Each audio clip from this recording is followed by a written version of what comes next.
Good evening and welcome to ELOSOFUMARTAKES. This is our 315th take, live from the Alec Bradley Lone Star Studio of Azle, Texas. I'm your host, Barry Duplessis, as always, and I'm so proud, so pleased, and so privileged to be with you all tonight. It's going to be a fantastic show. Where have I been the last couple weeks? Well, we're going to talk about it, and we're going to celebrate it tonight. So thank you all for your patience. Thank you all for coming back and joining us for a very special show with two very special gentlemen. But before we get to formal introductions of our guests of honor, we do have to thank the people that make this show possible. And that, of course, is our sponsors. And tonight's show is sponsored by Drew Estate. While certain packing elements have changed throughout the years, the Nica Rustica Brown proudly remains Drew Estate's tribute to the people of Esteli. Moreover, the Nica Rustica broadleaf remains unchanged, preserving its rustic, spicy, and robust flavor profile and always at an affordable price. The Nica Rustica broadleaf is wrapped in a Connecticut River Valley wrapper, Mexican San Andreas binder, and contains Nicaraguan filler tobaccos from Esteli and Jalapa. So why am I talking about a cigar that's been out for a long time? Well, that's because the new Gordo size is available on your shelves today. The 6x60 format, now available in the Drew Estate and Nica Rustica family, can be yours today by finding them at your local Drew Diplomat retailer, or you can go to cigarhustler.com and order a box yourself today. So check out your Drew Diplomat retailer or great purveyors like Cigar Hustler and find your Nica Rustica Broadleaf Gordo at always at an affordable price. And welcome, everybody. This is our 315th take, and we really do appreciate you attending live on Facebook, as we do almost every Sunday at 9:30 Central, 10:30 Eastern. But you can always listen to us later, whether that'll be on Apple Podcasts, Spotify, Google Play, Podbean, or wherever you listen to podcasts, including iHeartRadio. Be sure you download, subscribe, and review. And tonight's audio broadcast is always brought to you by Gran Habano Cigars. Honest, compassionate, great cigars. Be sure you download, subscribe, and review today.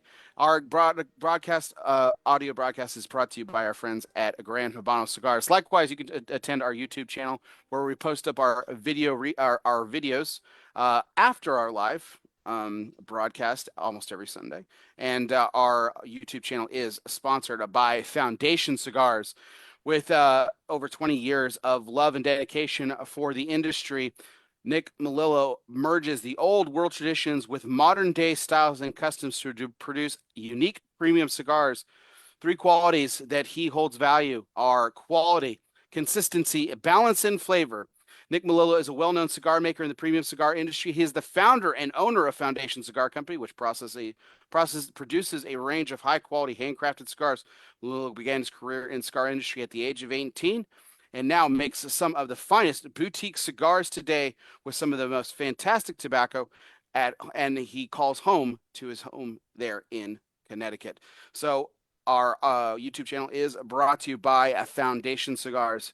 And tonight's guests are brought to you by United Cigars. Smoke one today and start living united. We welcome Mr. William Cooper and Mike Szczepankiewicz. Gentlemen, how are we doing tonight? Doing great, sir. Thank you for having me. Yeah. Maybe, but thanks for having me. Yeah. No, good. Thanks for having me, Bear. It's great. It's great to be on tonight, as always. So, been looking forward to this one. Yeah. Yeah, this was a unique show, and I appreciate y'all for being patient and willing to just come on kind of a little bit on the fly. You know, my show's on Sundays, so you kind of knew sort of when it was going to be.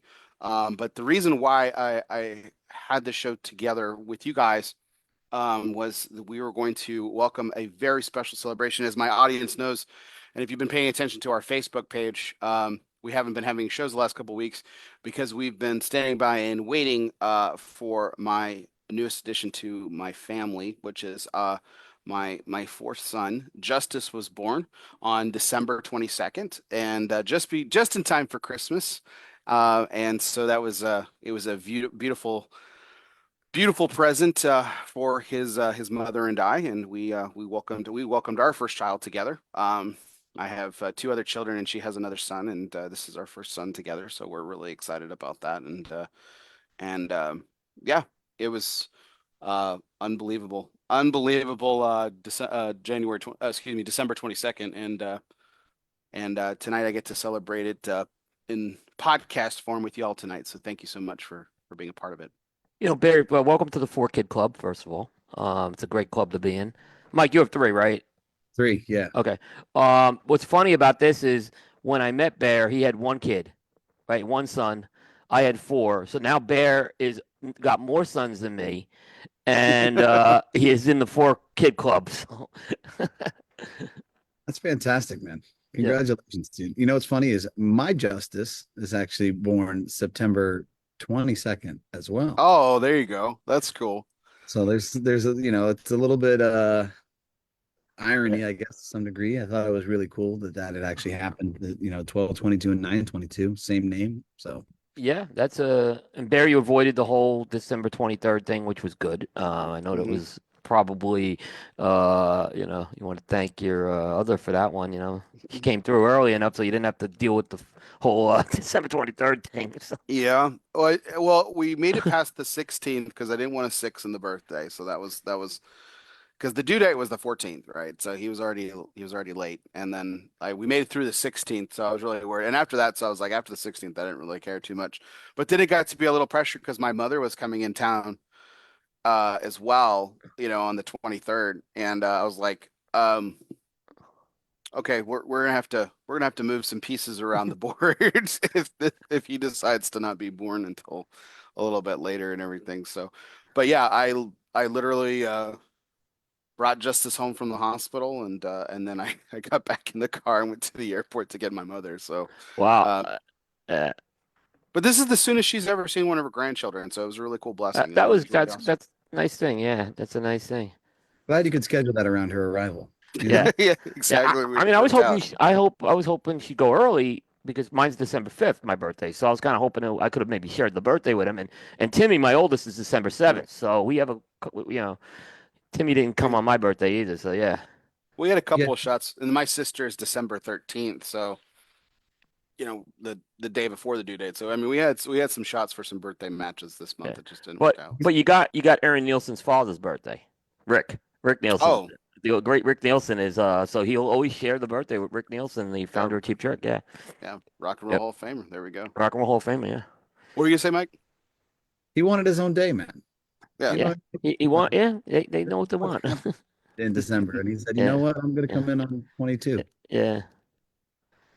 Well, so we're gonna kick things off because, and the reason I invited both you guys onto this show specifically, one, Coop, we've been friends for a really long time, and Yep. we've been through a lot together too. And Mhm. Mike, you've been, both personally and professionally, you've been there for me as well. But specifically, there was a little bit of coincidence or fate, how will you have it, and everything like that. Again, I would love to sit here and say that, my son was named after your son. He's not, but it was a beautiful coincidence when we chose that name because I knew that was the name of your son. So I thought that was going to be cool that they would share the same name. But we're here to smoke a cigar. Normally, I let my guests choose, and you kind of did, Mike. So we'll be smoking the Justice today, Powstanie, Connecticut. So, Yep. Yep. and this was a box that you gifted me for the birth of my son. So thank you for that. Yep. Yeah, of course. Um, And this is a yeah. this is a cigar I bought right from Cigar Hustler, by the way. So Purchase. yeah, we do buy cigars, Mike. But people, so Hashtag no receipts, but Mike I could take no. Mike could produce the receipt if you want if you asked him to. You know what? I did actually see that order come through. I handle so every order that comes into the site, I verify. Like when they send it, I'm the second pair of eyes for Uh, every order. So I was like, wait a second. So then I reached out to Palmer and I said, hey Palmer, where does Coop live? And he's like, here's the address. Because we send media stuff too. right. He goes, oh, okay. So yeah, no, he just made a purchase. Unless there's Yeah. some weird Will Coop that wanted justices. Well, So I felt terrible because I was pinging Mike. I was pinging Mike before the thing too because I got on my last order from Cigar Hustler. I got two whatever it's called, tracking numbers, and I have the app, Shopify or whatever, that kind of tracks the packages, and it kept telling me that like waiting for details, and I was like, what the heck is going on? And I'm like, I was like, the post office is screwing something up or whatever. And then but then lo and behold, yeah, I was in my mailbox. Is what, yeah, what I I mean, pinged. There's a bit to unpack there. First of all, yeah, they did send you the wrong tracking number. However, we now do this thing where we like to text. So we text personally, hey, just so you know, here's your tracking number. If you have any questions, text us back. And that it's actually designed so that that text now goes to a group chat of all of us. So if it's after hours or if somebody's working, maybe they don't see it, we make sure that everybody else is aware that there's an issue, right? So then they text you with a new tracking number. And then your lazy ass, instead of you checking any of that, you decided to hit me up because you know that I'm gonna look it up immediately and be like, "Oh yeah, no, it's delivered, buddy. It's you. You have it already. It's in your house somewhere." You're like, "Oh, let me go check over here." Like, "Oh yeah." Well, neither of you have seen my house too. If you knew the trek that it was to my most of my property is actually on my front yard. So Yeah. it's actually this isn't like, oh, let me check out the front door. Because that's also something too. Like there I have this like conglomerate of delivery people that like to put packages in different places. Like some like to put it at the end of my garage. Some actually do make it to the front door. Some make it in the mailbox. Some make it to the side of the mailbox. Right. Or as George Rico from Grand Habana found out last year when he sent me a package too. The UPS, and it was raining. The UPS guy just thankfully wrapped it in a plastic bag and literally just chucked it on the side of my driveway, and it literally sat there for a couple days because it looked like trash. Oh my So, God. but at least it didn't get wet, so that was cool. Thought that But counts. yeah, but I've got I pulled out one of these Justice cigars, and so I'm going to go ahead and smoke it. And this is I love this size, Mike. This is fantastic. But why don't you tell us a little bit about it and why this cigar was specifically named after your son? So it was originally created before he was born, um, 10 years ago. And the first batch, I made 100 of them. They were called Apollo Dannies, and they had Apollo Danny on the band. And some people like to show them off every once in a while. They still have them. And the deal was that if if what we were having was a boy, I got to pick the name, and I went with Apollo. And if it was a girl, we were gonna go with Danny. Everybody was telling my wife that she was going to have a girl, so she wasn't that worried about it. And once she realized that it was a boy, we had to renegotiate terms. So when I decided to create that blend as a core line, I wanted to name the 5.5 by 46 after him and call it Justice. So, it's probably one of the best cigars that's done as far as media coverage, as far as reviews. It's definitely gotten the most notoriety. So I like giving him a hard time. I made him do a post. I'm like that he didn't have to say anything because he got a 91 and a half wheel or something like that. So it's it's a lot of fun. And it's great that he's my middle kid too. So the big one didn't get anything yet. The little one doesn't have anything yet. It was the middle child. So and I'm sticking That's with always the fact that you named your kid after my kid. I don't okay. want a story as far as I'm concerned. That's it. See, I had a different spin on it. Yeah, I could see him naming him after, because he has a lot of respect for you. But Bear was smoking a lot of these when they came. I mean, and I didn't know Bear, like, timing wise, I don't remember, but when you you found out, but you were smoking these from like really right after the show when they came out. You Yeah. were. Oh, the blend, I absolutely. mean, Yeah. you were And then when smoking he this. released the size, yeah. Yeah, he was smoking the Yeah, he was smoking the Postani Connecticut's like chains. I can tell you that right now. So, but then yeah, so um, it was like I said, I thought I didn't know maybe if because he loved the cigar so much, right? Uh, No, I like I said, it wasn't. I mean, it wasn't. I wouldn't say it was outright naming him after. But the coincidence, Mike, made it made it that much fortuitous yeah, and much more much more meaningful, honestly. When because I knew sure, that sure, was the yeah. name of your son, so Hmm. that was really great about it. But yeah, he but we'll get into a couple of that. I'm gonna put Mike on the spot with some stats here because I wanted to do some comparison on a couple of things here. So We already found the coincidence of both being born on the 22nd, one on September, one on December. But tonight's major point is brought to you by Gran Habano Cigars from the fertile lands of Honduras. George Rico and his family have put together the very best vintages for you. Yes, you, the cigar smoker. From value-based hits like the Corojo Number 5 to the award-winning 20th anniversary to special projects like Lazulu Zulu, Gran Habano is about cultivating the best and making pinnacle cigars for the market. Culture, tradition, quality, premium handcrafted Gran Habano cigars. So wanted to, like I said, wanted to throw some stats out here. So, of course, everyone always asks. So he was 8 pounds, 9 ounces.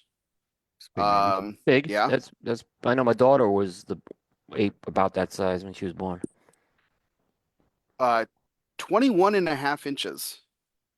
He is the longest of all my sons that were born. So, that was a little surprising to me. I thought it was 20 and a half at first, but apparently it was 21 and a half. They made it an initial stake on the end.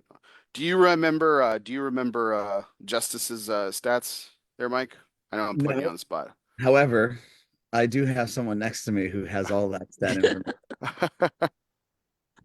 Brittany, I think he was like 9 pounds. He was a solid 9 pounds. Yeah, he was 9 pounds. Solid 9. See, I got that Okay. one. Okay. And he was our longest. I think he was 20 and a half inches. And he was 20 and a half. 20 and a half. Great. He had slightly on weight, but not so much on length. Yeah. Yeah, it was crazy how long he was. I was really surprised. Just because I'm not short by any stretch, but there's not a lot of height in my family, and there's not a lot of height in hers either. So it was interesting and everything. But yeah, it was a really beautiful moment. Really a moment to celebrate and everything. And when it was all said and done, I couldn't wait for this evening, so that I could light up the cigar with you guys. So,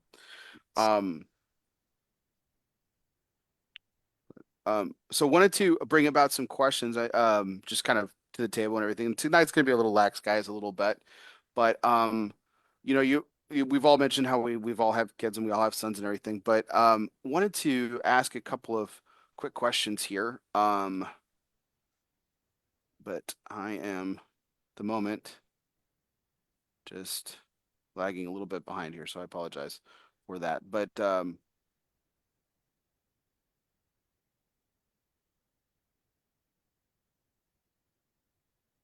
That's okay. I can ask. So Yeah, well, we can. okay, well- We can. well, we can no, keep it. no, here I've got it. I'm No. sorry, guys. Talk amongst- No, it's all good. It's all good. We're all capable. here. You know what? You take a couple weeks off and then you just it's all rusty from here and everything. You'll be fine. You're fine. it's- Okay. But what was the etymology of y'all's naming him Justice, Mike? Where did that come from for you guys? That story isn't that really Because Apollo didn't work out, like you said, you had to renegotiate. So we were trying to determine what name we would call him. And we were actually at our friend's house, and they had this like save the date on their refrigerator for Justice and someone else being married. And I said to my wife, I'm like, man, that's a great name for our son, mhm. And that was just really where it kind of came from. There, up until today, we don't really know any other justices, right? So, and that one guy that was on that bridge, I guess. So that's when we were gonna do like we started to roll kind of J's at that point, right? Like we had Jax, we had Right. Justice, and then when my father passed, that's how Teddy got her name. So she broke the mold as far as the J's were concerned, but we were going the J route, Yeah. in the middle of things. So yeah, that's where we found the name. I just thought it was super cool, and we both agreed with it. So, and he's every bit of Justice, I could tell you that much. That's awesome. Chaos. So Coop, you've got 3 boys as well. And so your names are a little bit more traditional, but I was wondering if there was any like etymology or what they were named after. Were they named after relatives? Was it all just more of just traditional names? Like where did they come from for you? So, and my daughter's the oldest. She has the non-traditional name. It's Kayla. Um, she's my oldest. And what happened was kind of like this. Folks know my dad. My dad was Jewish. And traditionally in the Jewish family, you don't name someone after a living person, right? So even though we weren't like we didn't practice, we're not practicing Jews. We wanted to have respect for that side of the family. So, and a lot of times, sometimes what they'll do is they'll name after someone who died. We didn't go that route either. We just opted to not go with someone living. The boys' names were like when we had my daughter Kayla. It was like the boys' names were pretty much picked because we thought we were having a boy. The girls' names, honestly, it was like my wife and I going through the books till we found the name we want. Honestly, that's how difficult it was. There was just not we could not come to one that either one of us liked, and Kayla hit. What we didn't know, this was interesting because it was a name we thought it was a nice name, right? We had heard of the name, but we didn't know at the time it was like there was a soap opera character who was like the number one soap opera character of that 1992, and everyone thought we didn't even notice, and everyone thought we named her after the soap opera character, which wasn't the case because neither one of us knew about it. So that's kind of what happened with that. The other name we were considering was Petra. Petra, ironically, is Abe's oldest daughter's name. I think if we would have, and we have a son, Peter. If we would have had another girl, I think there would have been a Petra. So I think that was going to be what we would have went with that. But Peter was one of the names we were intrigued with. So yeah, but we never had another girl. So So Kayla just was like at the end of the Rolodex, you guys would just back and forth, like yes, like no, like you guys split decisions. why? I mean, we made a list, and what happened? I think from what I remember, there was like a few names. We made a list of like 30 names, and there was a very small intersection of names, and that happened to be one of them. And we liked the way it sounded, Kayla Marie Cooper. We kept going back, Kayla Marie Cooper. We liked the way it sounded. So that's how it happened. Yeah, it was just a name we liked. There was not any other significant, other than we just knew K. There wasn't a living relative with K. So that was a lot of the reason with that too. So that was the other thing that limited us too. Was we didn't want to name after a living relative. It was at least for the first name. So that was the issue with that. For either one of you, I want to get back to yours, Coop, but for either one of you, was a junior ever in consideration? For like, did you ever think about a William Jr. or Mike? Did you ever think about a Michael Jr.?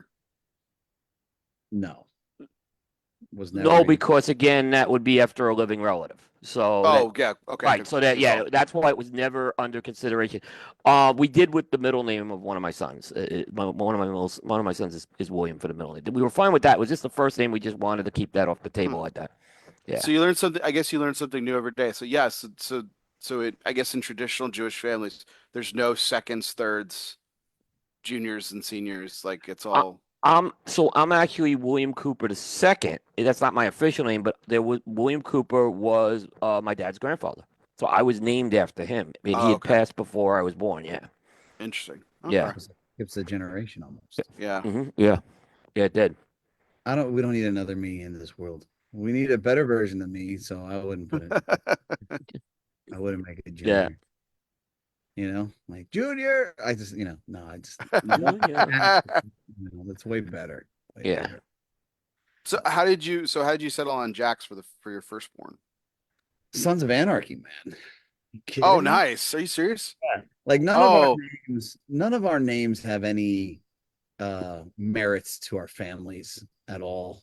It's more, which I think is actually way more beautiful for me because in so many factions, my wife and I broke the mold away from our families and really kind of created our own thing. So, we loved at that time. We had loved Jax. That guy was an incredible character, and we named him Jackson, Jaxon, and Brittany to this day wants to change his name to Jax, just Jax, which I mean I'm fine with whatever he wants to do. I'm not hell bent on anything. So that's where it came from, and our middle names are all awesome too. to be honest. He's Jackson Warrior.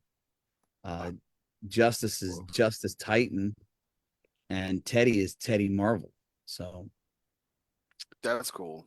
yeah, there's nothing from any of our family as far as the first and middle names. We went our own route completely. So Well, I think sometimes to create new traditions, you have to break tradition too, though. So that's kind of, that's, yeah, you know, we have a pretty clear. I mean, I wouldn't say we have a clear vision as to what we wanted to do as far as what we want to do with our kids and how we want to upbring them, but we know what we didn't want to do, and it was all past related as far as our families were concerned. So we just wanted them to have cool names.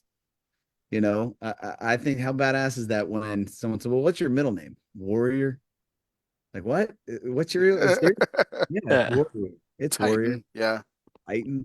And then, just like Captain Marvel, we thought Marvel was a great middle name for her. So, it should have been, Teddy, if something aggressive, more aggressive than Marvel. Like, I won't shut up ever and I'll get my way no matter what.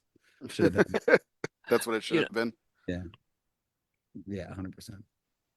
You guys know the Hernandez brothers, right? You know the Hernandez brothers, right? Both of you guys? These are Pete and Steve, of course. Yeah. So, little irony, and I kind of always bonded with these guys over this because my kids' names fit in with this. I have a son, Peter. Mm-hmm. I have a son, Steven. And Steven's middle name is Paul, and Paul was their late brother. Oh, wow. Yeah. That's The guy cool. started it Well, all that's- for them. Yeah. Sorry. So I've always kind of liked those guys. We kind of always, that's kind of how we bonded at the beginning, yeah, with those guys, yeah. Did you ever get to meet Paul? No, I didn't. Me neither. Yeah, he was before me, yeah. He had already Yeah. passed before we got into the industry, but man, Yeah. I heard nothing but legacy stories I, about him. I did too. It was the same thing. I heard all these things about him too, yeah. And I wish I could have met him, yeah. Pete and Steve are so different to me, at least in my interactions that I've had with them. And I know, Mike, I know you have a lot more dealings with it, but like, I wonder what Paul was like. I wonder if he was like a nice I medium like you of the wanted the same, two, yeah. or if he was like even more like extreme on either side. I don't know. Like that'd be really interesting. I guess for those people who might have known it, it would be fun to I mean, figure that out. I've heard statements and comments of like you're a shadow of your brother mentioned to people. They pick on they pick on Steve a lot with it too, and Steve's a good guy actually. I like him a lot. Yeah, Steve's incredible. I mean, Yeah. Steve's like this. He's like the handler for Pete. Listen, I love Pete. I love. Yes, honestly, he's one of the absolute best reps in Florida. He's one of the best characters in the cigar industry. There are countless conversations that I've had with him where I'm just like, all right, Pete, if that's what you want to do. He sells magic. That's what he does. Yeah, he does. He sells magic. Yeah. But it's not even on like the sale aspect of things. It's just and I've had some words of wisdom come from him as far as being a father and stuff like that, and just listening to some of the things and his own experiences. But like some of his ideas, I think are absolutely hilarious. And there's no talking him off the cliff. Like I ran into him at Smoke on the Water in Weston when I was going to Lazona Palooza, and he's like, "Check this out. Guess what I got?" And he bought himself like a fifth wheel, almost, that he's gonna live in, I heard and about this. no longer gonna pay rent. And he's like, now they call me Homeless Pete. And I'm just like, oh, okay. I had dude. heard about this. Yeah, they were talking about this in Arizona. He's like, okay, dude. Whatever you want to do, buddy. If that's the move, that's the move. I get it, I guess, to some degree. Yeah, I mean, he's a road warrior too, so I mean, it kind of makes sense a little bit. Yeah, but there should be a like almost like a death pool going as to when he gives this up. Like when's the date that he says, you know what, screw this, I'm going back to an apartment or something. First hurricane. Yeah, right. He's gonna have Unless to he drives out, hightail it. he's gonna have to drive somewhere far, or he's gonna have to gut it out in that thing in a hurricane. That's what's gonna happen. Yeah, but they're so unpredictable. Where's he gonna go? Georgia? I mean, like, Yeah, like Get it's hit. weird. Mike, when these big hurricanes hit South Florida, everyone comes up to Charlotte, it seems like. I remember a lot of people when a couple of those hit South Florida, They were all driving up to Charlotte for some reason because it's like inland, but we get a lot of rain from these things. It's Ben Lee. They get hurricanes up in the mountains too. So Yeah, it you're not makes gonna. go ahead. Sorry. Yeah, it makes no sense. Like, I agree with you. Where are you gonna go? Yeah. We are Well, the only most in so in prepared. 20, I was gonna say 2024 is so weird where like it's like people like almost think that like this nomad lifestyle is like so in vogue right now. And like it's weird, I guess, but it's not weird at the same time. Like him like us knowing someone who decided to like throw in the towel on rent or mortgage or everything and buying a fifth wheel isn't that weird anymore. For It's a cigar rep, I could see it, right? Yeah. Like these guys are on the road so much, right? I actually see it. Like, I'm looking to go the opposite way right now. I want to get off the road more. So, I mean, it wouldn't make sense for someone like me, is what I'm saying. But I could see for a rep, like the amount of time they spend on the road. Why not? yeah. Yeah, What were you you're gonna say, spending. Mike? I'm sorry. Well, I was going to say, as far as hurricanes are concerned, and a knock on wood, I don't want to jinx myself here, but like the state of Florida is the most prepared for hurricanes. I don't know why you would leave. If Agree. if a storm hits, man, they are out there the next day. I don't care what your political views, whatever, but our governor handles all that pretty well. I've never seen it. If bridge is down, bridge is back up in 2 days. Like what? Publix, we need food. We're getting it there. I mean, it's all pretty remarkable. Meanwhile, you hear about the things that happen in North Carolina, and there's still situations going on to this day after that storm. And what's weird about that, Mike, is our governor has always been really good about storm responses. That's one thing. He's an outgoing governor, but everyone dropped the ball on Asheville. I mean, they did. It was terrible the way it happened but our governors have always had a pretty good track record of getting that stuff resolved. So, unfortunately, it was that one. It only takes one storm, and then everyone looks at you like you don't have your stuff together. And the state didn't look like they had that stuff together. You're right. Incredible. Yeah. Incredible. So I know we veered a little bit off topic, but we mentioned how we've mentioned how you guys and for like right. I don't have any daughters, but we've mentioned how you guys have um mixed families in terms of boys and girls and everything. So I'm curious as to like to kind of be your thoughts on fathering a girl as opposed to fathering boys. And what would you say is the biggest difference between that? Now, um, Mike, yours is the youngest. Coop, yours is the oldest. So Right. there's that interesting dynamic as well. Yeah. So I mean, after having boys, Mike, what was that like to have a daughter suddenly thrown into the mix? It's the most incredible thing on the planet. I love my boys, but my boys, I I I do my best to prepare them for war. I do my best to prepare them to be a better version of me, right? So you talk to them harshly at times, you prepare them that you help them understand the distinction between pain and actually being hurt.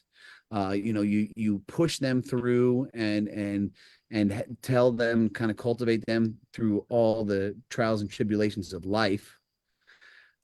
Whereas if the daughter has any problems, you fix it. It doesn't matter. You're fixing the problem, and come hell or high water, you know, you're solving the problem. I think that one of the sayings that I heard was that like, um, I would happily die for my sons, right?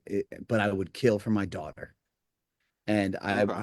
like, okay, that kind of fits. I'd probably kill for any of my kids, but I could see how that statement kind of stands, right? It's like, and even more so, I reiterate that with my sons. It's like she's just as much a responsibility for you as she is for me. If I'm not there, you need to protect her. You are going to always be a protector for your little sister, right? Uh, she's your little sister. And, you know, yes, I protect them, but there's going to come a time when they are the man of the house, right? And they still have to look out for her no matter what. So you don't have to look out for anybody.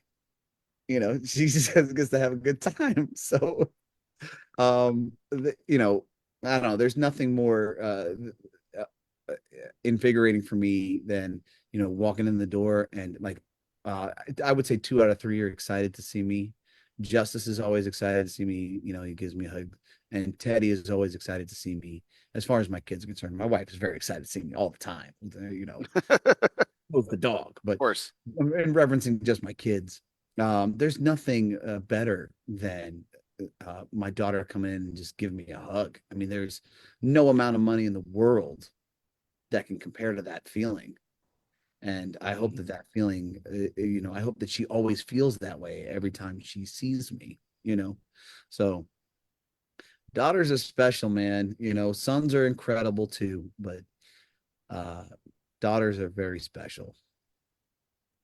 Yeah, Coop, he was talking about that's interesting about the dynamic because he was talking about how his sons are older and they're going to be the protector, and with Caleb being older, and I'm sure there's always some kind of degree of and feeling of protection of a sister, whether they're younger or older and everything like that. But how was that different in the dynamic of the way that you had to raise your kids because of the difference? She was oldest and the sons were younger and stuff. Yeah, so we really got that having the daughter as the oldest, and you go through all the things, the daddy's little girl to the rebellious teenager, and I went through that to, back to daddy's little girl again when they get married. It absolutely went through the cycle with that. But we had the dynamic with, her having a baby brother, then a second baby brother, and then a third baby brother. So she became that maternal type of figure in a lot of ways, not necessarily substituting for my wife, but it was like a natural thing. Where, she was like, by the time my youngest was born, and was like 5 years old, she was 13 years old and babysitting them. You know what I mean? So. Oh yeah, okay. Yeah. So, and it was interesting because I was always tight with my daughter. When she hit like 15 or 16, it all went off the rails, right? To be expected. You made it further than I thought, because I was a terrible person at 13. So See, my boys were rougher at like 10, right? But but but they never got into super bad trouble. Any of my kids, I was really lucky about that. They were really well behaved and well mannered. I mean, I didn't have to worry about that. The interesting thing was I've gone through a phase that you guys haven't gone through yet. In that, all my kids are now adults, and I have one daughter. My daughter is the one who's married. That was I don't really talk about this on the air much, but I guess I'll say he's a great guy, Alex, her husband. I love him like a son, and he has proven. But I was very, very resistant about bringing another member into the family from the outside for a while, and it was a tough thing to overcome. And it was nothing against him. We had a bad experience with my dad's second wife, and it was hard. And I think I was a little rough on him at first, but I think he really proved and my daughter understood it. She understood. She saw what happened, how the relationship with my dad. Well, I was close with the second wife, and unfortunately, and long story, we weren't close towards the end, before with that second wife. But my daughter understood it, and I think she just told, be patient. I was never mean to him, but it was tough to embrace him as a full-fledged member of the family, and I did, What I will say, Mike, is when you have to get to that day when you walk her down the aisle, it's going to be the most emotional day of your life. Sure. Most emotional by far. It was the most. If it wasn't for the bridesmaids, I think I would have fallen apart. They kept me calm. Yeah. So, yeah. Well, she's still daddy's little girl, you know what I mean? Even with bringing in a partner, Yeah. you're gonna Yeah. be guarded. Yeah. I totally understand that from a father's perspective, that you're gonna continue to vet them and analyze them every step of the way, Yeah. even to the way, even once you welcome them in as a family member. I get that, because you want to make sure that she's always good. So Yeah, there was one time after they got married. I don't want to say they had a fight, but long story short is he stayed out a little late, right? And he shouldn't have, right? And right. she was really upset, right? And he called me, and I said, I can't get involved with this. I said, you guys have to work this one out. I said, and it wasn't like he did anything. He just didn't call her, and didn't pick up his cell phone. Long story short, right? And I just said, look, I can't interfere with this. Now I'm at a point I can't interfere with it. And I think he respected me on that after that. He understood. I said, yeah, you're an adult right now. That, He's not doing anything to harm you, is what I'm saying. If it was a situation where I thought it was harm, but there's nothing, it wasn't even like that. It was just he stayed out late and basically, I don't know what Charge happened. charge your phone, Alex. Just charge your phone. That's all Charge you your phone. Here's a funny thing. What I kind of joked about it, right? So he was in Dallas, okay, and they were at a hockey game, right? Because he's a big hockey guy. They were at the Stars game, and I guess they went out afterwards. So, she said, "Don't you know a guy in Dallas?" And it was you, Bear. And I said, "Yeah." His name's She wanted me Bear. to go track him down. I said, if it's really a problem, we'll get Big Bear to go after him, right? Oh, man. But I said, I don't think we need to go there. I said, I think it's okay. We'll just, he was out, and really, I think what the whole thing was, he actually, they went out, but he left his phone, I guess, I don't know, in the car or something like that. It was something stupid, But it was not, but if I would have got involved with that, that would have done more damage to everything, So you have to know at some point, no, you can't do that. 100%. Worse. Mistakes were made. Yeah. I've made mistakes too, so it's like, yeah, exactly. It's interesting you bring up influences in though, because Mike, you've talked about this too on previous shows and even in conversations too. It's not just about their siblings, but it's also about their friends too. And you have to like you and Brittany take a really strong look at like who your kids, even at this young age, like hang out with and who are a part of their little tribe, even at a young age and everything too. Was that different, or did it get more intense as you had a daughter, your third child and everything? For me, well, she's still kind of young, so she doesn't. She hangs. What's really kind of funny about her is, she's in pre-K and she's got a couple friends, but she doesn't really socialize with them too much. She socializes with her brother's friends. She's Interesting. all about it because, we don't bring any of her friends really into the house at this point. But other than that, our house is a rotating door of the best friends of Justice and Jax. So she gravitates to them. So when you ask her, who do you want for your birthday to come over, it's all them. It's all their friends. These are the people I want at my birthday party. I'm like, okay, but don't you? And what's really cool too is at this point, you're right. We are very like we watch over who exactly becomes friends with our kids, and we try our best to help them cultivate that friendship. We always want this house to be the house where Yeah, everybody feels safe, right? absolutely. We have the same attitude. Yeah. Right. And everybody has a good time. And, because I had that growing up. I had a best friend's house that I was always at, you know. So, a lot of those kids, they look at to her like a little sister as well. So, a lot of them will engage with her. They're, they'll play with her and whatever. And they kind of protect her as well, which is really cool. They look out for her too in the same sense as almost like an older brother would. So I'm very fortunate for that, 100%. So Yeah. Yeah, we had the same thing. We always wanted that to be the house. With the dynamic I have now, with my boys, I have two of my sons still live at home. The other two live out of house. They know I'm the cigar guy, yeah, you and are. Right. they always want to try to get a cigar. I mean, I've encouraged. I said, yeah, just and I said, whatever you guys want. Yeah, they want to hang out and smoke sometimes here with me. It's kind of cool. And they're certainly old enough to do it. Hmm. And I think the other I think I told Bear this, but I had two of my sons have the right to smoke got taken away from them. My two youngest. Right. They weren't even cigar smokers, and they were pissed about it. Right? That so like I said, I had two sons that were old enough to smoke one day, and the next day they had to wait. They were told, well, they couldn't buy tobacco. Right. So that was a very interesting dynamic to go through that. Yeah. So it's funny because that's actually the next question I was going to say is like, we're sitting here, we're enjoying cigars in honor of the birth of my son Justice, and it's smoking phenomenal, by the way, Mike. So thank you very much for these cigars. Um, and is that what you're smoking tonight too? I didn't even ask you. And I You know, apologize. sadly, I don't have a Justice on me. I just have the Connecticut Toros. So I'm smoking the Powstanie Connecticut, but because I knew that that's the route you guys are going to go. But I was like, damn it, I didn't grab any Justices. I usually, what I'll do is I'll go through a box at a time on a Vitola. Right. So, so it's, that's right now I'm doing the Toro, you know? So, Well, before the Justice, it was the Bellicosa for me. yeah.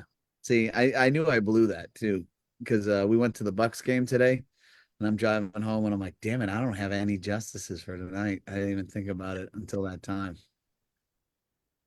I thought you were gonna say something cool, like I sold my last box to Cooper, or Oh something man, like you that. destroyed the Panthers today too. I mean, that's they're not my team, the Panthers, but they're the local team, man. You guys destroyed them today. Yeah, that was a great game to go to. Yeah, Ben and I were watching that game. I was with Ben today. Yeah. I brought so Justice actually wanted to go to that game. Justice never likes to go.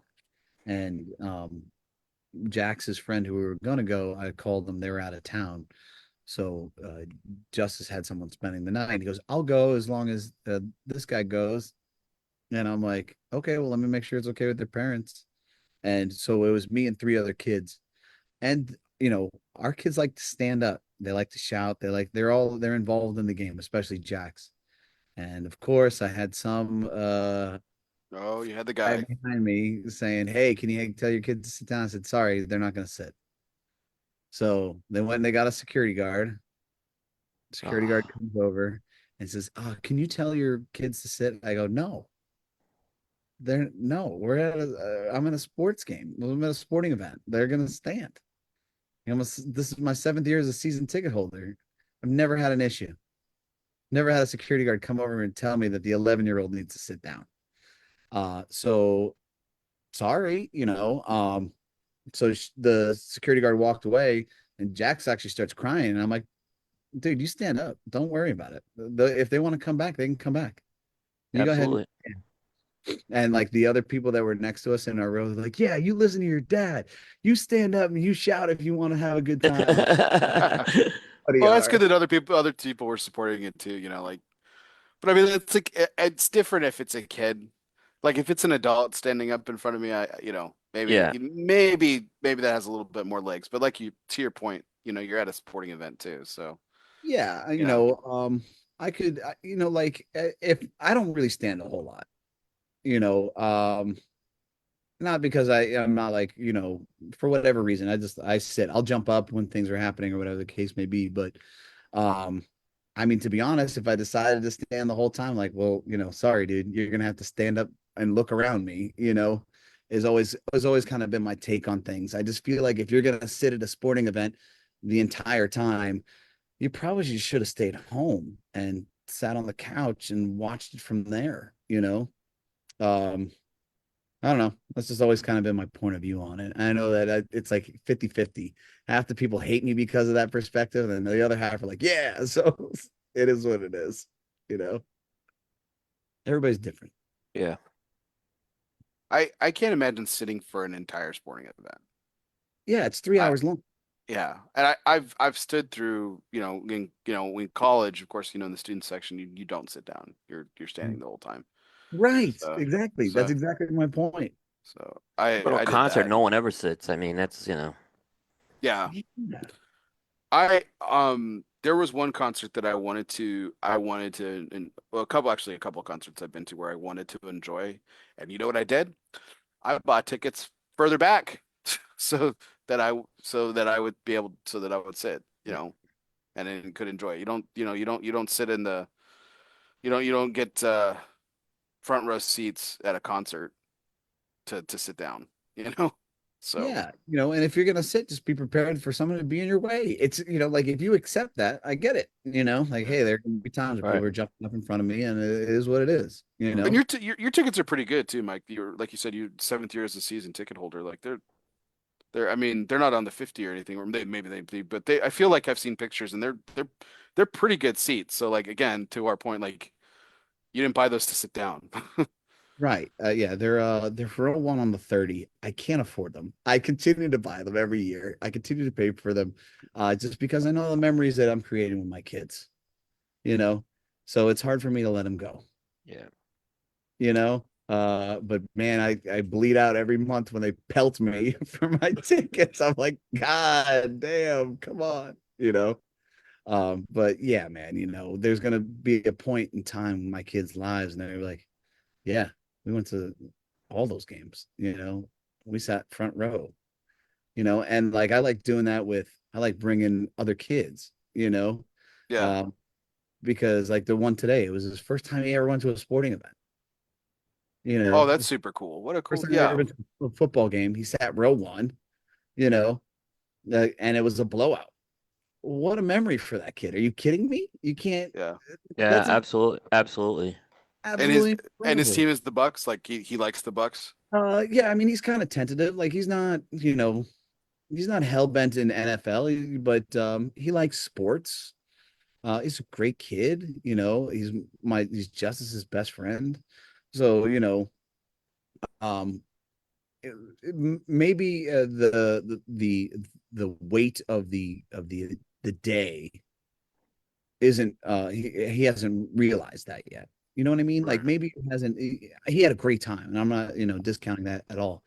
I think that when that kid gets older, you know, he's going to be like, yeah, you remember that time that we went and yeah, did you have a good time? Absolutely. Yeah. You know, like that's something that he'll bring up at a later point in his life. Like the first game I ever went to, I sat row one, you know?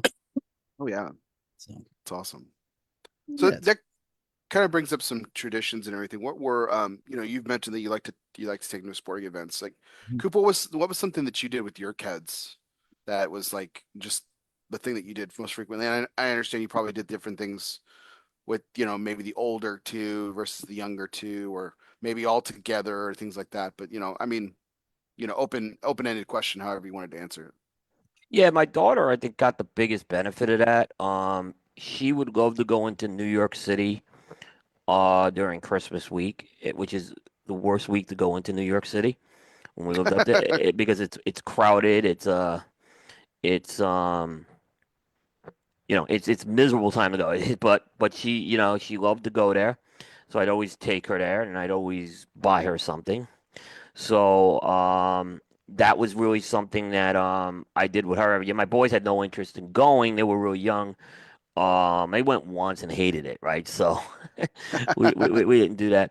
Um, my boys, it was kind of weird. We'd always spend like Saturday afternoons together, just kind of hanging around, going around town. And they were, like this is more when we were in North Carolina by then. And ironically, all three of them loved going to our cigar shop. Now, I didn't take them into the lounge or anything, but they had an outdoor patio, and they loved being there. They loved the guys I hung with because one thing and I found this out, I figured this out, and I found it out later. They were treated like adults. They felt like they were treated like adults. So they're hanging around, they're and I think I want to say, um, 13, 10, and 9 were the ages like around that we were doing this, but they loved the fact that they were treated like adults. I mean, they Mm. just felt, um, and they would just, they'd have their Game Boys or whatever, the game systems or whatever, and that would keep them busy. But it was always, North Carolina's, we have a long, warmer season here, so it is kind of nice to do that. We did a lot of Christmas Eve traditions with the boys. I know they always loved watching, and it wasn't Christmas Vacation Bear. They loved Jingle All the Way. So that was something we always did. We would do some video game tournaments every year. We did we had a winter sports Olympiad thing on one of the game systems. We would do that every year, Christmas Eve. So that was always a lot of fun too. So, um, that was so yeah. It was definitely very different with my daughter and the boys with that for sure. It's that triggered a memory for me too about like hanging out with my dad's friends and stuff. And so I my did dad, this. Yes, yeah. So like, and I know we're all in the unfortunate, unique position. We've all lost our fathers. Um, and like I remember some of my favorite memories with my dad.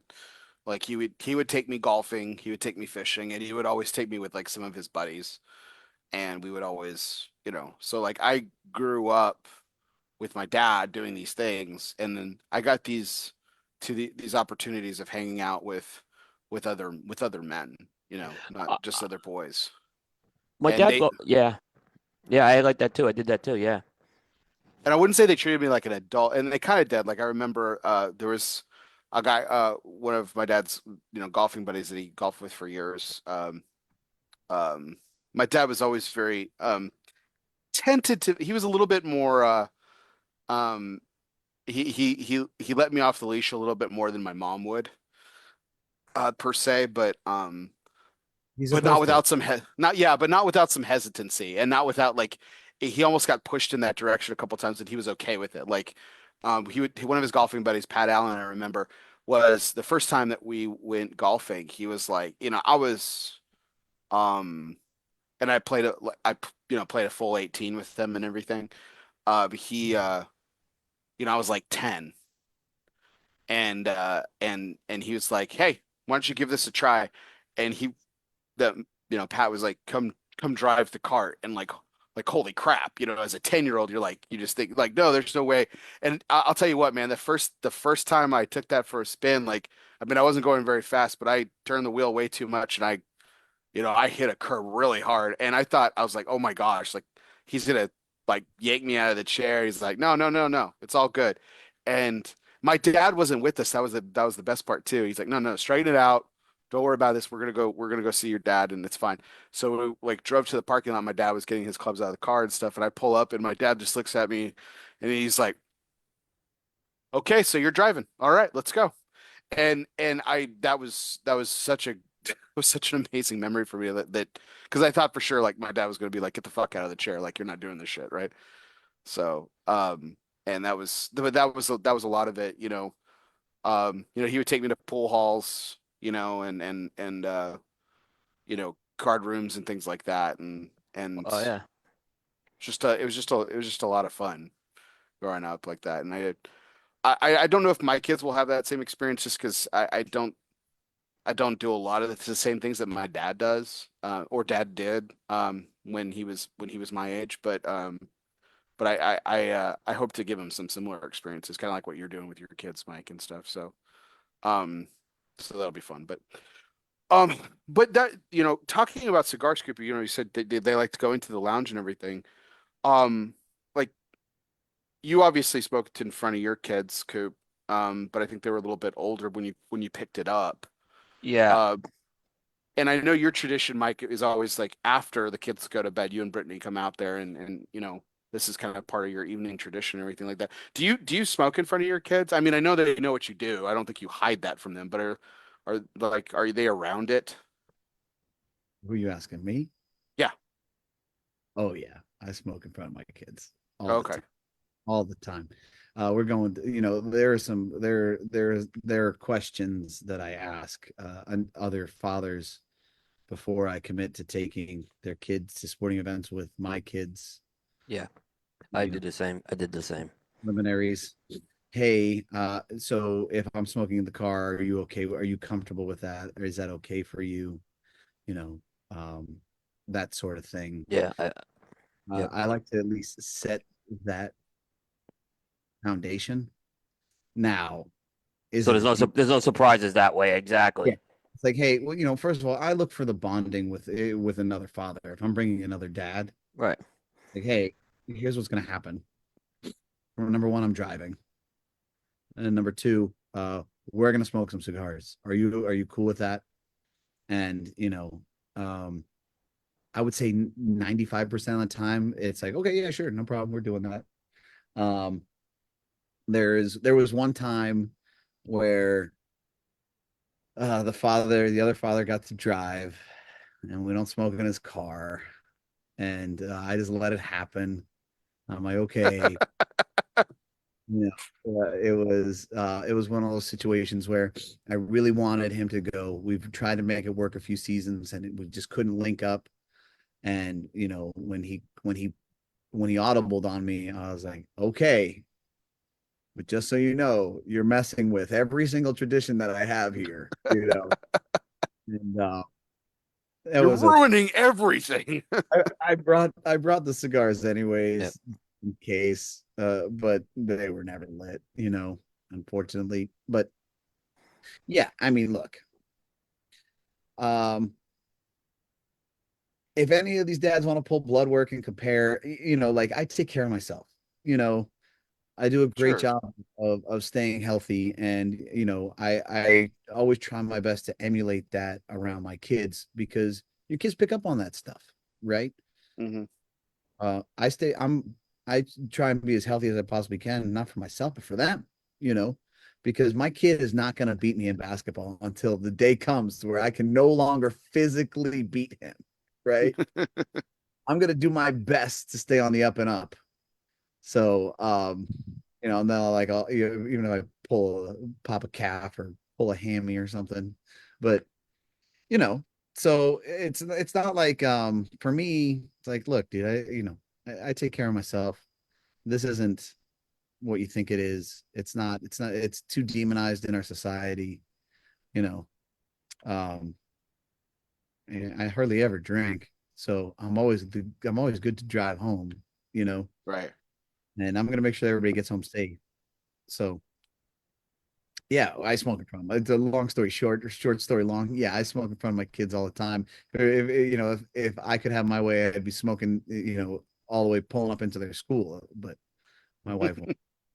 So Well, I just have this vision of like, you having a run-in with the teacher or something like that, where they talk about, you know, like talk about your smoking or something, and they spout off some kind of like health concern, and you're like, well, they didn't really say anything when I go to the gym every single day. it's only like 3 days a week, but yeah, So Yeah. like I will smoke Yeah. on the way in. I do smoke a cigar on the way to the gym. yeah, I know. Yeah.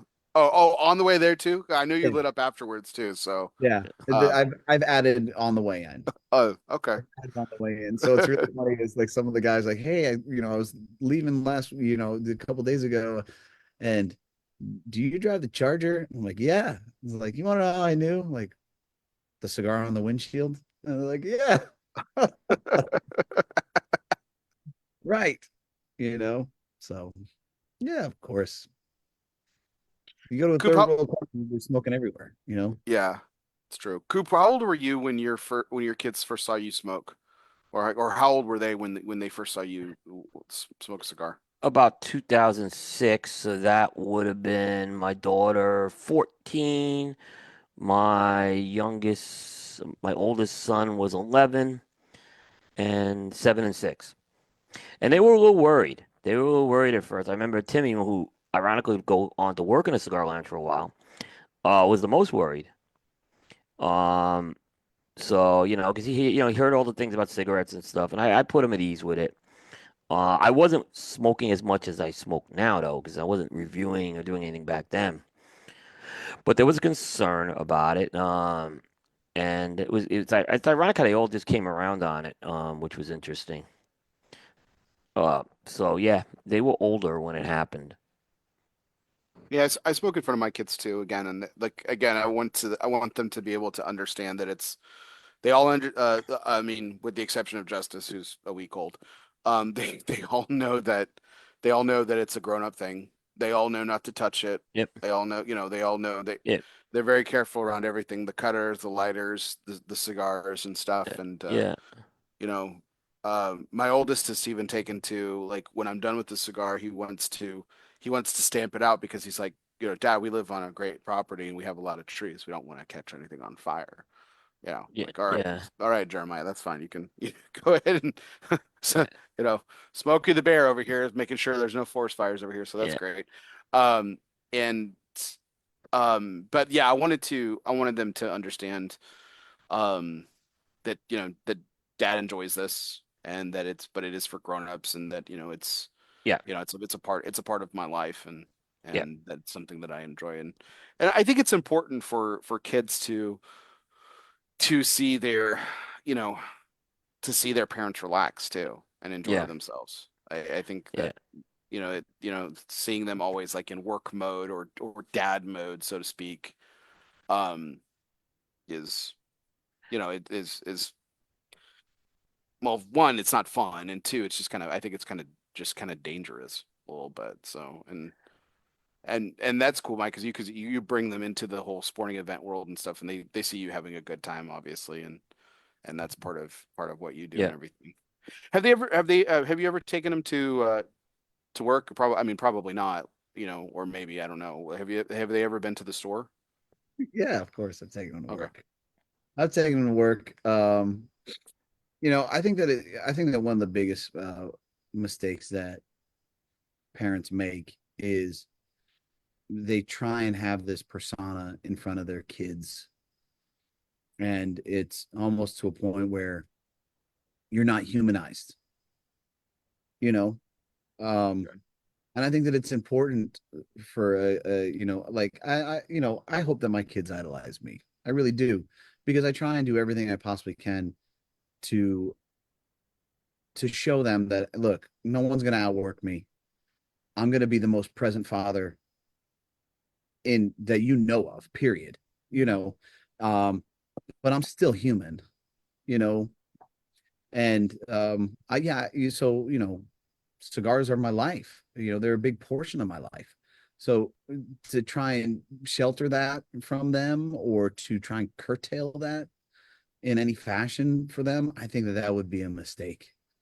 And so yeah, there are times when it's hey, can we come to work? And yeah, I'll absolutely bring them to work. We have a private lounge downstairs with a big screen TV. They like to bring their Xboxes, and there's usually no one's there normally during the day. Every once in a while, there's one or two guys there, and they have no problem if my kids jumped in and hung out or whatever. But they're good dudes. Everybody's in that private lounge is pretty awesome. So yeah, I brought them to work. I just don't hide them from it Yeah. by any Perfect. fashion.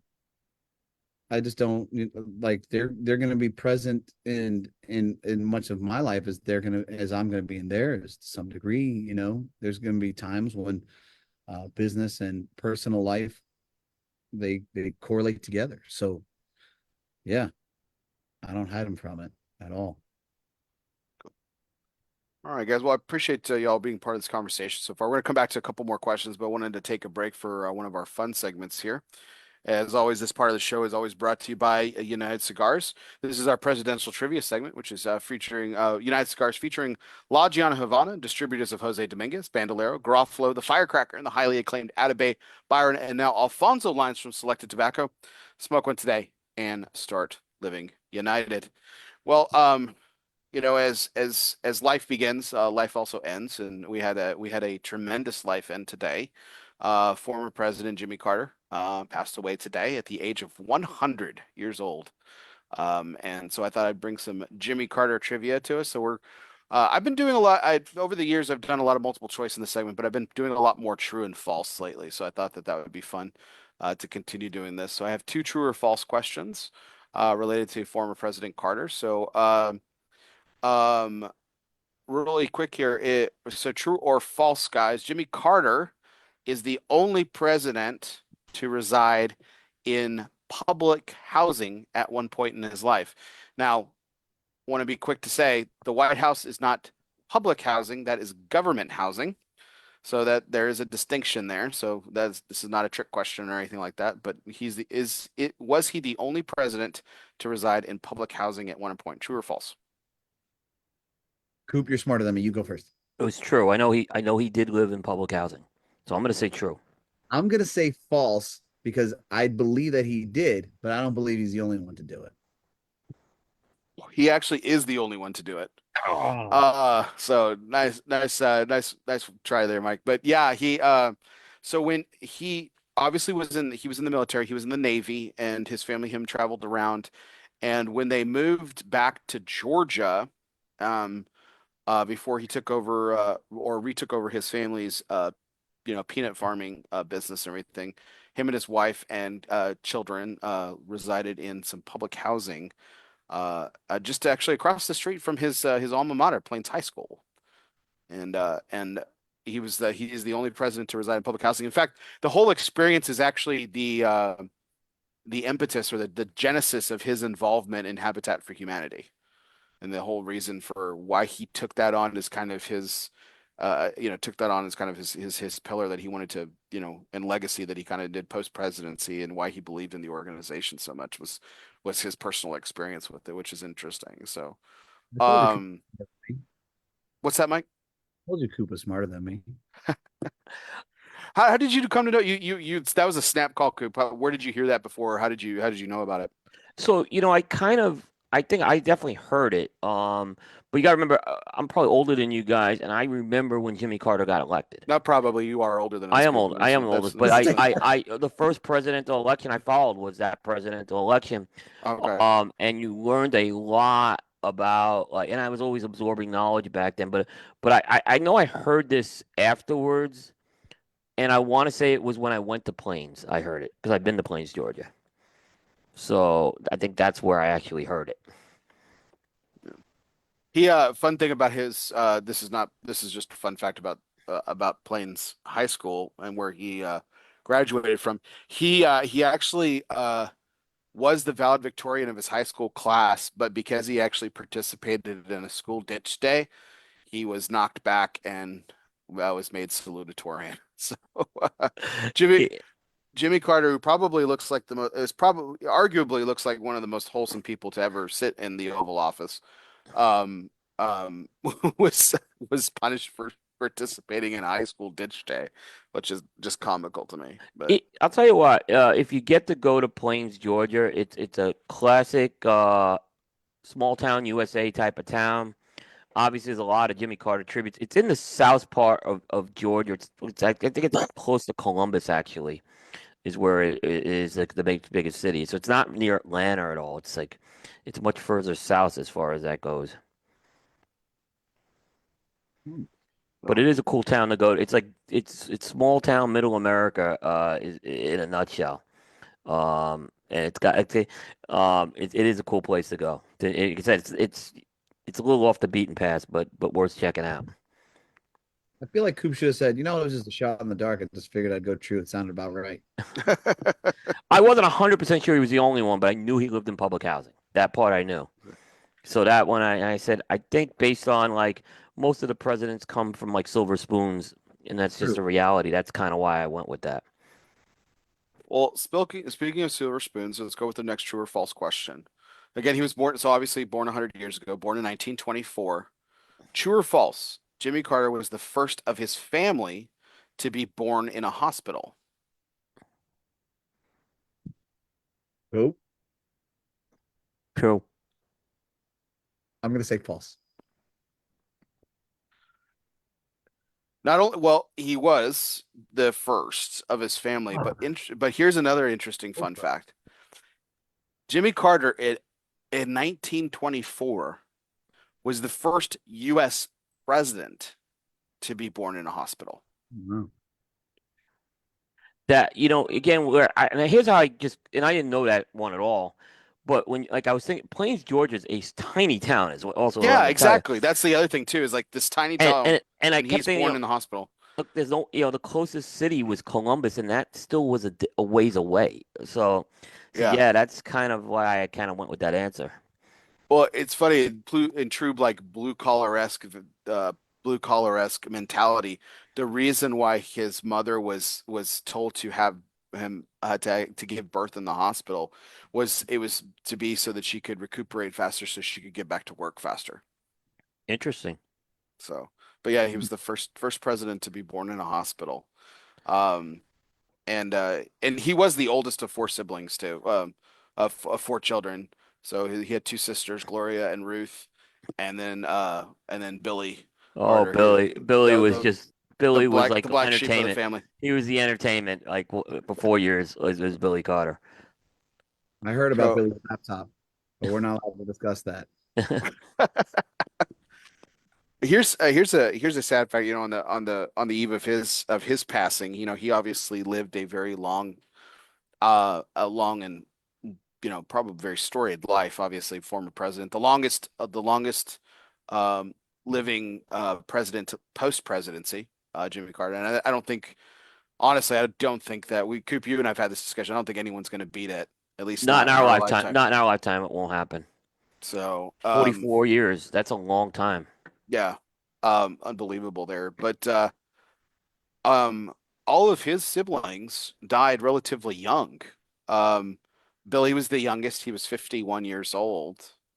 So he was even, he was younger than you, Coop, when he passed away. But Yeah. but Billy, Gloria, and Ruth all passed away prior to their 60th birthday, and all three died of pancreatic cancer. That's pretty sad. Yeah, Yeah, that's a rough one. Bear, Bill Clinton has a shot at it. he does. Bill Yeah. Clinton's got a shot. He's got to live like 18 more years and he can tie it. And Bill Clinton he's like mid set. He could do it if he goes into his 90s, So I think Bill Obama, Clinton has a Obama shot has at a it. shot too. Obama has a shot too, Obama has the other shot. Yeah. but we talked about that too. He would have to live. He'd be at the century mark too, I think. Yeah. He Is would have to, yeah, they would both, but yeah, I think those are the two that would have the shot.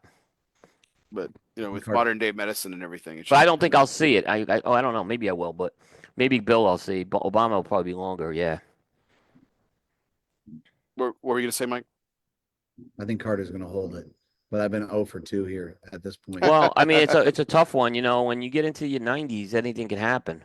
And I think Yeah. there were a few times people thought Jimmy Carter was going to go. So he 2 years in hospice is a long time. Yeah, I So was just say he entered hospice in February of 2023. So like I thought that was it. he For him. was really he wasn't the first Saturday Night Live president was Ford, but then Jimmy Carter was the first one that got when that whole targeting, when we started making fun of the presidents on TV, it started with Ford, but then Carter really accelerated his, for sure. The whole peanut thing. It was a big Ford. It happened with Ford because it was the clumsiness part, right? Yeah, he was a klutz. But Carter went to another level with the peanut farming and all that stuff. The smile, the teeth. They joke about it on sitcoms all the time.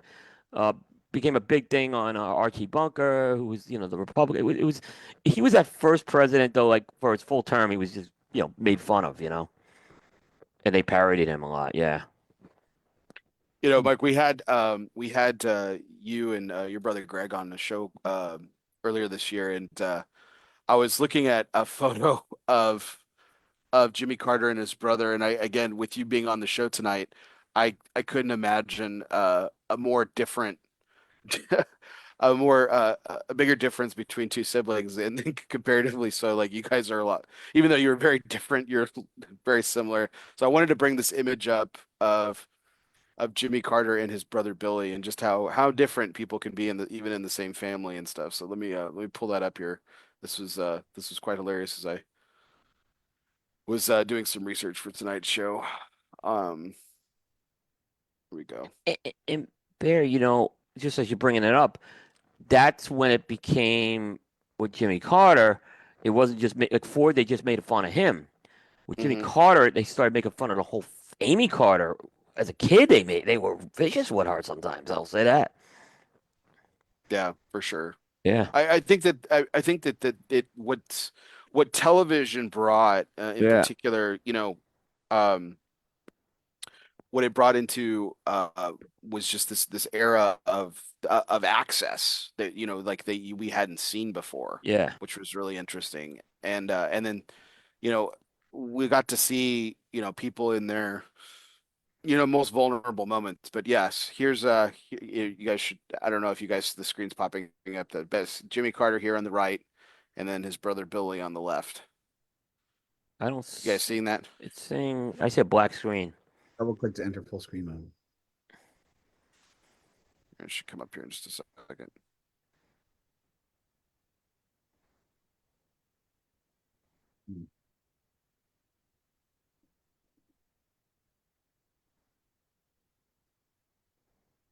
You guys see it yet?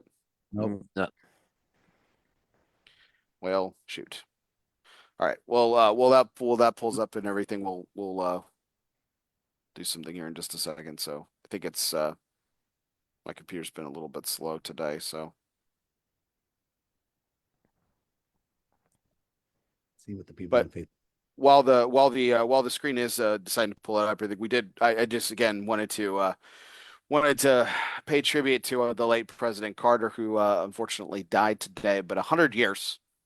100 years old, man. That's a life worth celebrating for sure. And we wish his family and loved ones the best and everything. So, um, still not coming up, guys. No, No, blank. unfortunately, no. You know what is kind of funny? I'll tell you. I don't know if I've told you this story before, but the first time we went to the Nica Sueño factory, so this is, I don't know, 12 years ago or something. And I met Esteban for the first time, and I was with my brother, and I didn't understand a single word of Spanish. Um, Skip introduced us and said, "Hey, this is Mike and this is Greg, and they're brothers." And then Esteban says something to Skip in Spanish, and Skip says, "Yeah," or "See," and he looks at me and he goes, "He just asked if you guys have the same dad." Like they're brothers, the same father, because he didn't think that we looked the same. So, but there are times that people say that we look the same, which is kind of weird for me.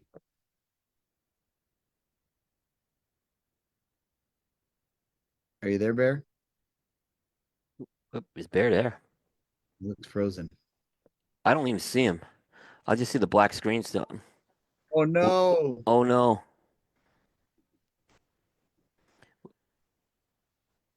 I just put the record in case we have a problem. We lost the bear.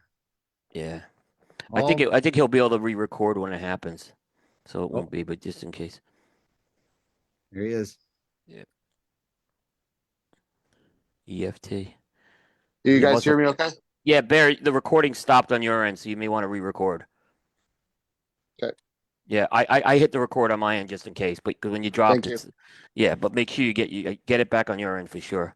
Jimmy Carter Okay. strike, even in his death.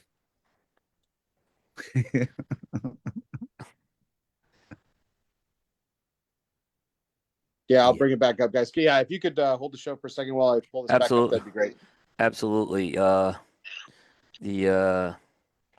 Yeah, that was So when it are we was- going to talk about the Cigar Aficionado's top 25 being leaked prior oh, to?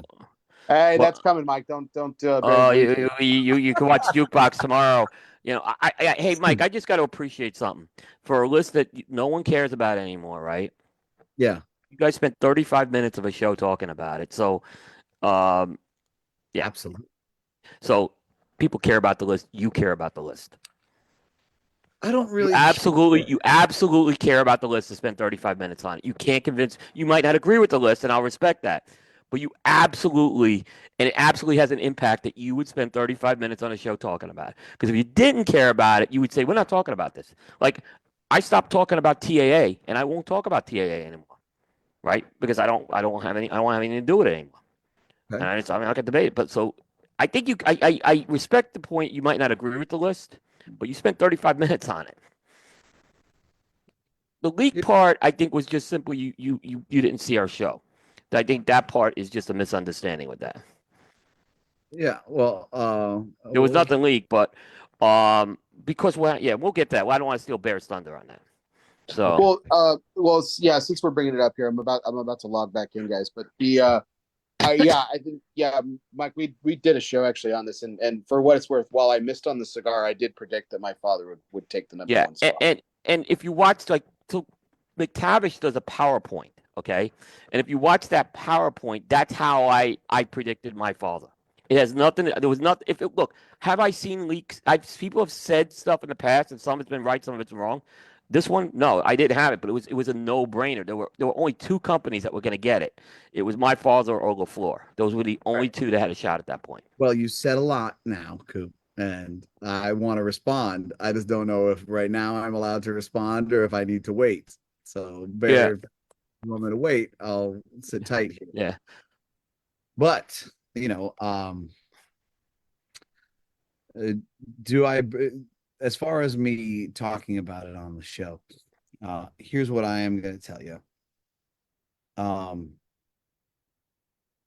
I care about the cigar industry. I care about cigars becoming socially acceptable in our nation, right? It's a goal of mine, Right. and it will until I breathe my last breath. It's going to be. for so many reasons, right? And I bring it up, or we talk about it, because it is still the most prestigious top 25 cigars every year. That's my point. Yes.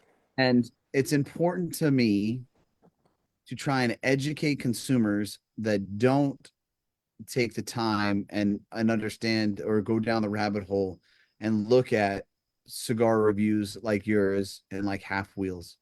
And I want them to understand that better options exist. So in the first breath, I don't think that it's relevant anymore as far as if from a retailer standpoint. I can tell you right now, no one has called me for the judge. Maybe I'm just a bad retailer, but no one has called me for it. And Well, there's a reason for that, Mike. It's because it's the worst cigar they've ever made. yeah, so No, it wasn't the worst they ever made. Very, it wasn't the most exciting one they made. That's true. And Not the I'll worst. say that, It's and I'll say close. it's not the derail. I thought it was one of the weaker number one picks, and that's not look, my father was my number one cigar last year, so I think a lot of that company. Yeah. To me, it wasn't. Some of these other ones I can actually say, look, really good cigar. This one was the one that I would just say it didn't resonate with me. But that's going to happen. Are we back live again, Bear? Yeah. We've been live. We've been live. So the other thing, for one, it was a great clip that I pulled. I loved that clip. And it's gotten a lot of comments on it, which I love. I want to draw more. But that's the point. People care about it. That's why. Well, everybody loves a good conspiracy, first of all. Now, when it comes to the cigar industry, you're probably one of the most researched, well-read personas in the cigar industry, right? There's only a couple of names that come up in the conversation. Yeah. So for you to guess Pepin Garcia, and for you to guess even as far as it being the judge, you probably just did your research. You know what I mean? Well, that's the point. That's why I said, have you seen the pregame show we did? Because that would have, like you would said, okay, it was a process of elimination in this case, right? It was. That's what I'm saying. We have this down to a science almost. Like this. I wholeheartedly believe that. Yeah. Okay.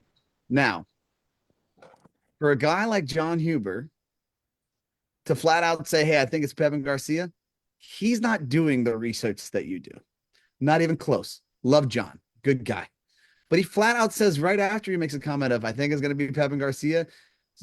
George asked him, "Oh, do you think it's this or this?" And he goes, "I don't know. I haven't read any of the articles. I haven't stayed up on any of this stuff. I just think it's going to be Pepin."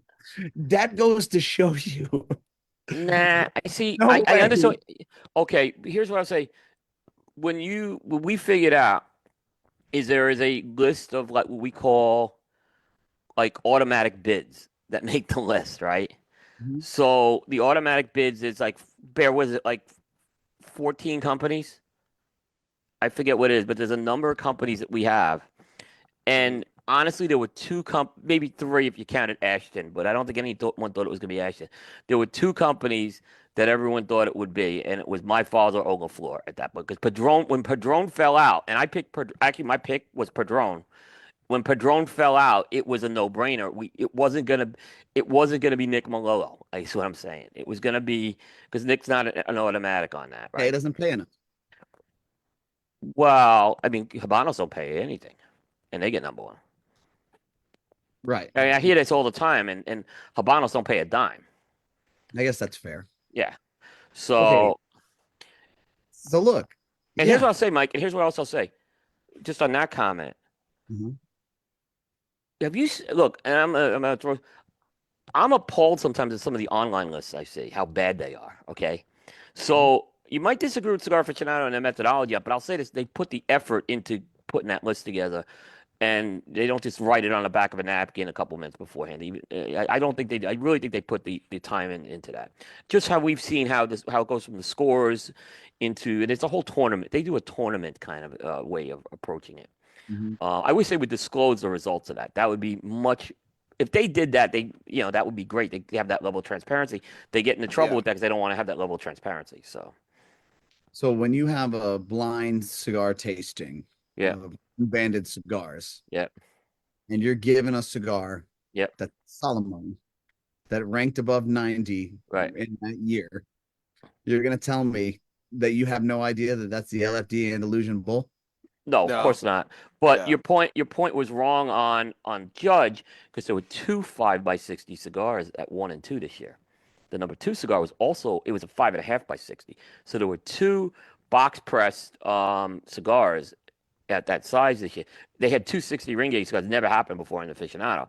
So But let's back up, hold on, because the subject of the conversation is this information given out beforehand to other people? And do the manufacturers and brand owners know before? And do they even know if it's going to be the cigar of the year? So someone told John. John didn't do the research. no, John, but I don't believe the part about this is what I don't believe about John that he didn't pay attention to. That's the part I don't believe. I believe that. I believe Tim Osgoner is all about aficionado. Okay, Tim, I'm sure Tim was whispering in his ear some stuff because Tim is very much on top, and I'm not knocking Tim on that. He very much follows that a lot more than John, and I think he was probably he's had a 3 or 4 decade long yeah, relationship. that's with what those guys, right. That's kind of where I was saying. That's where I think that came from.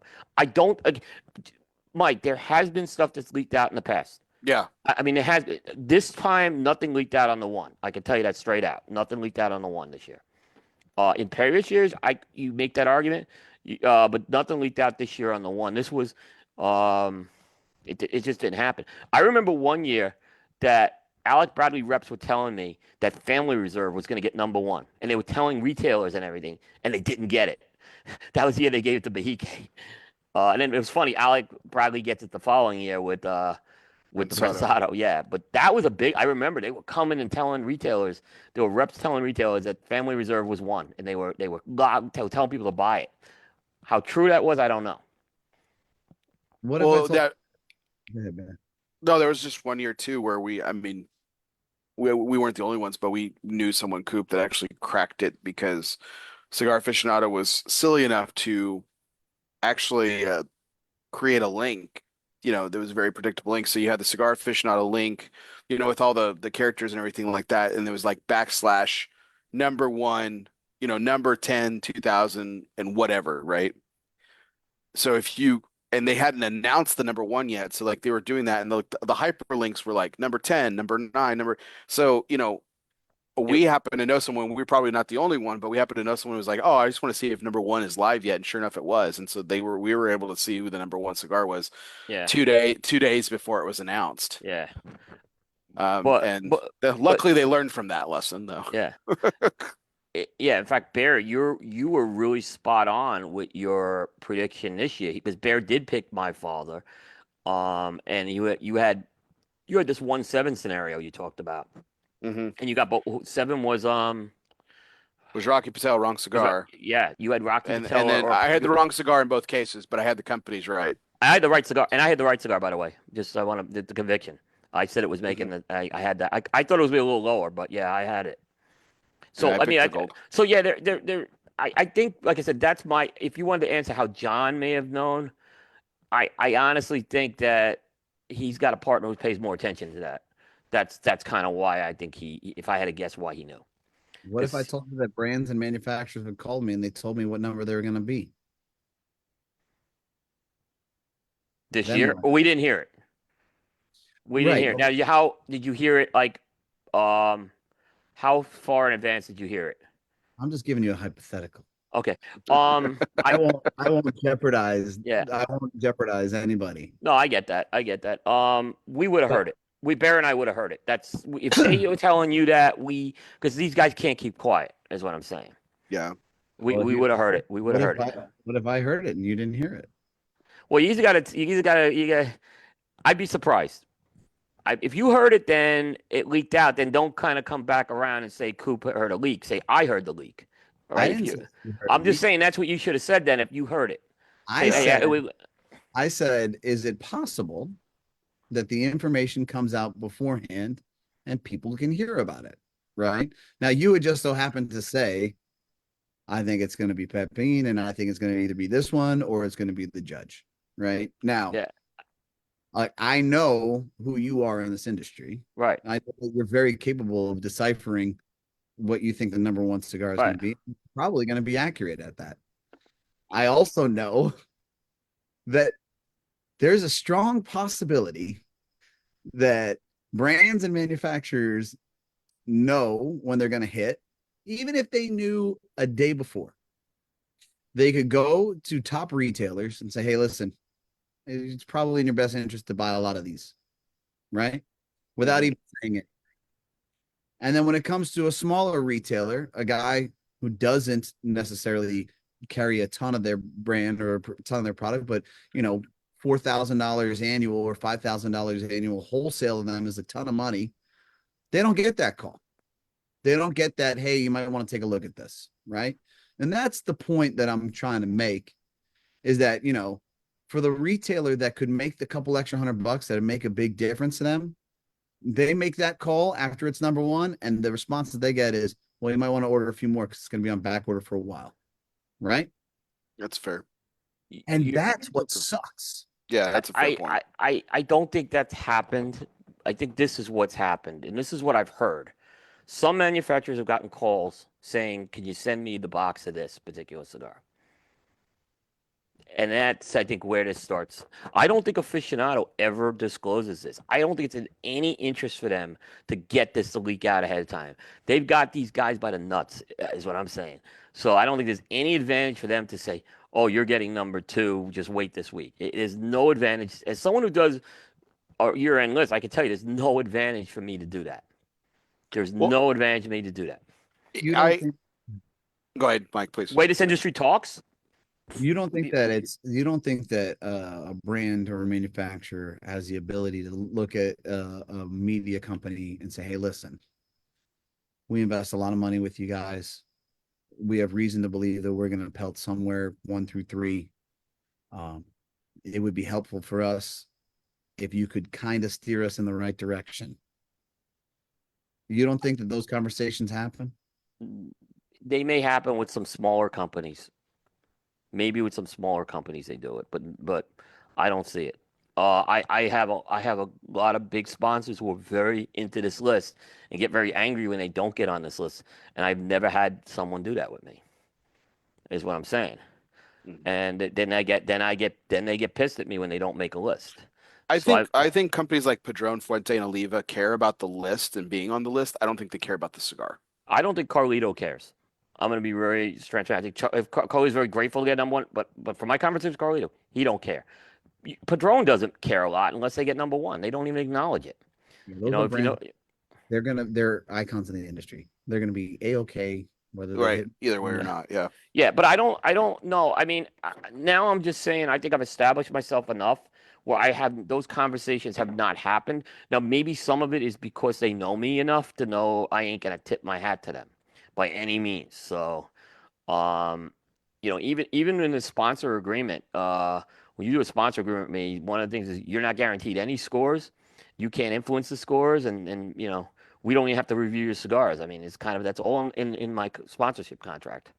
So, and I have that conversation with people ahead of time. So I set the expectation. So, and then when they sign that, that's what's in there. So, I have now. With smaller media brands and smaller companies, I can see it. I do see that. I could say I could see it. I haven't been on the other end of that, but I could see it. The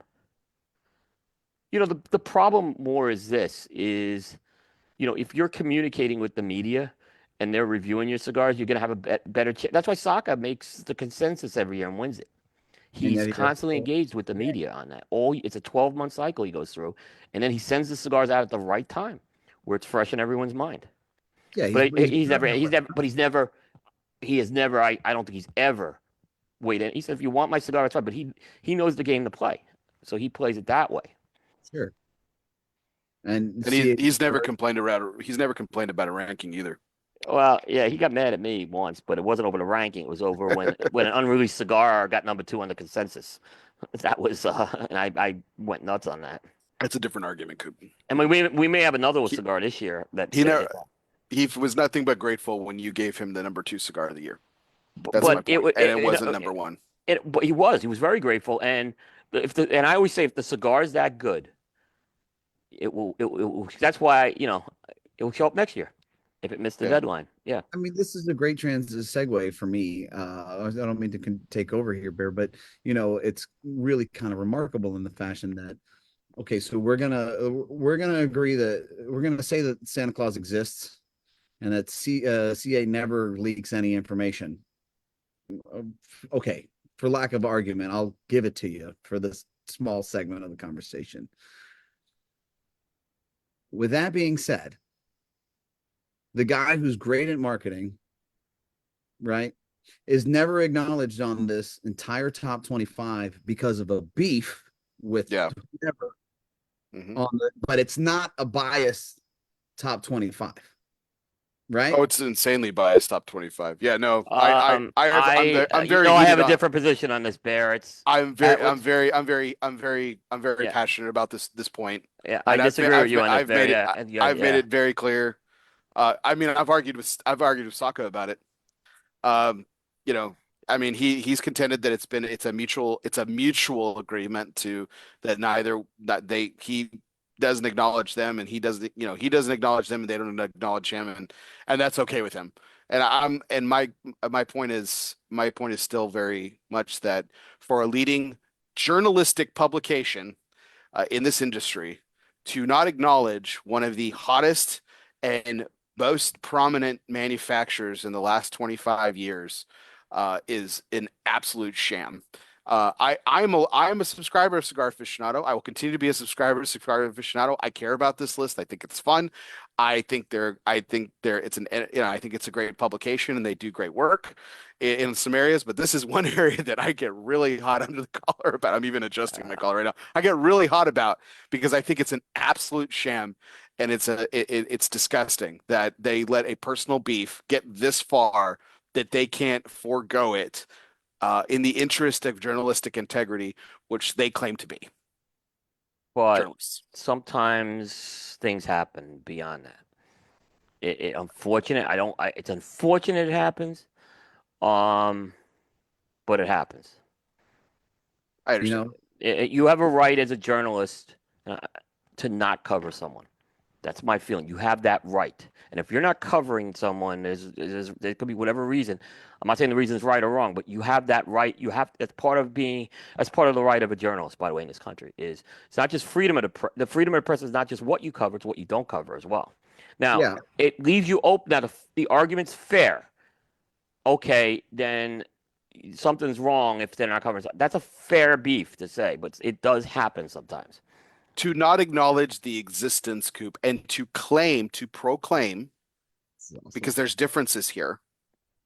I'm not trying to connect the dots too much here, but for a publication to call itself the leading publication of the premium cigar industry, they call themselves that. Okay. That they should cover the entire premium cigar industry. Now, if they don't want to cover, Little Joe's, cigar company that made, a $50 run, exclusive for Cigar Hustler or something like that, and that's the only thing they've ever done. That's different. That's different. Yeah. It's, but to not acknowledge the existence of one of the most prolific manufacturers, in the last 25 years is appalling to journalistic integrity. When you say that you are the leading publication that covers the entire premium cigar industry, that is where I have my beef. Look, I understand your point, Coop, but that is not a proclamation that's been made on other sides. 100%. They have every right to not acknowledge if they don't want to acknowledge. However, if the LA Times had a problem with Steinbrenner for whatever fucking beef back in the day, they decide not to cover half of the fucking World Series because they don't like the Yankees, doesn't make that's a fair point. I think that's a fair point. I think that's an absolute fair point. That's a great analogy. I will give you that. Yeah, like, well, I don't like that guy. Like what? Like even if, look, if a guy is producing cigars at a successful rate, I don't know, let's call it 200,000 sticks a year. It's a low number, right? It's nominal, but it's acceptable. I think that there's some notoriety there.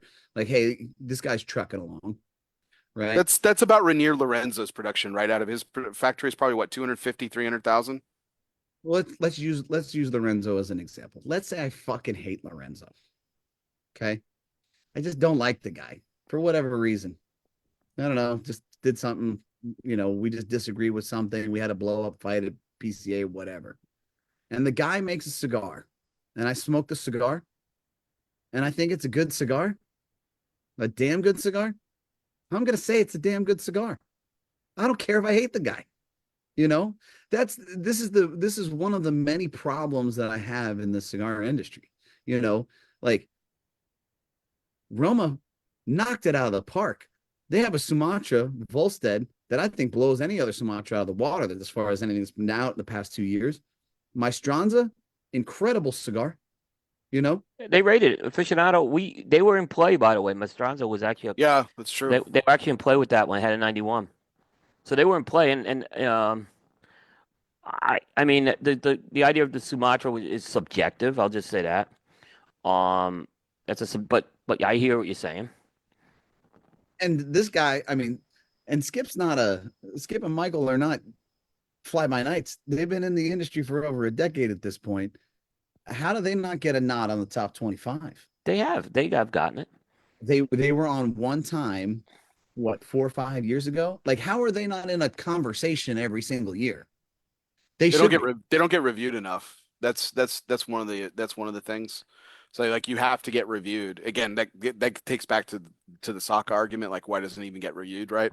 But I do think I would like to see that resolved at some point. Don't get me wrong. I think both parties should try to resolve that, in my opinion. It's the best interest of everybody. Mm-hmm. But I don't think there's a desire to do it for whatever reasons. But my point is that, you know what, if there's no desire to do it, then this is why you're losing relevance every year. They're not losing relevance. We just spent how much time talking about this?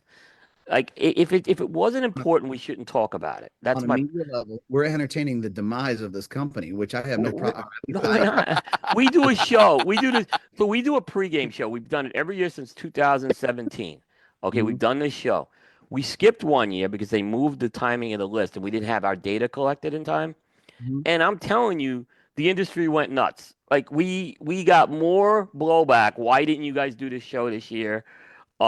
It was bad. I mean, Bear, you remember we were hearing it from people in the industry. This was people in the industry telling us this, not just consumers. People in the industry were all like, "You guys, you didn't do the show this year. Why didn't you do the show? Yeah, why didn't you do the show?" It was like, so they all care. And there were consumers also reaching back, so they do care about this list. And I think part of it is they care because they want to beat the list up, but it's relevant enough to beat up. If it wasn't relevant, would you spend 35? Like, who do you think? And don't say Coop. Take Coop out of the equation. Who does the best list that you think? Halfway. You going to spend 35 minutes on the halfway list? Would I spend 35 minutes on the half wheel list? Yeah.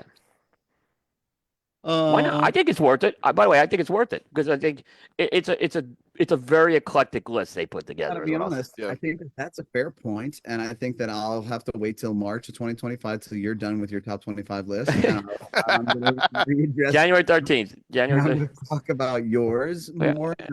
I'm going to predict something. There's going to be a number one, I think, for Powstanie this year. I'm predicting this, and I have no information. I'm going to say it's right up front. I think there'll be a number one this year for Powstanie.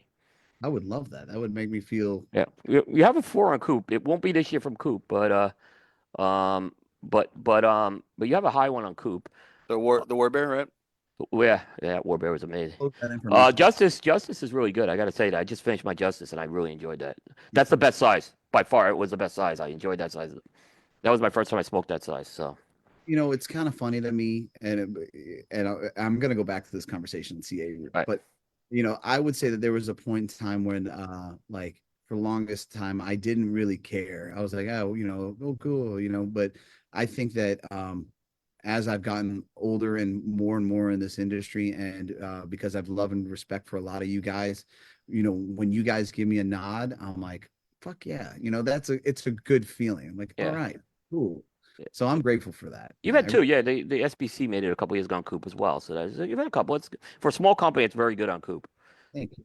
I Yeah, appreciate it. yeah, yeah. So Now, as far as the other thing, though, as far as the whole relevance statement, the first thing that you said, which I thought was really probably the most intriguing, is the fact that industry guys are going to give you a hard time about, hey, why didn't you cover this? More so than your consumers, because you're right. Some consumers will just rip it. we were shocked at the feedback we got on. All of us got it. So, Yeah. but here's the feedback I'm going to give to you from a retailer's perspective. Every single year, less and less people give a shit about the number one cigar. Like, it's just not a thing anymore. Hey, there might be 5 people in Q1 that walk into my store or call my store or email me asking about the judge. 5. I mean, that's a real number. That makes no difference to me. Now, the last one that had any form of relevance actually still has relevance to this day, and it's the Andalusian Bull. Andalusian Bull. Yeah. 20 boxes of it, I would sell it all in less than a week's time. But that your statement's part of their problem, Mike. So the reason why I think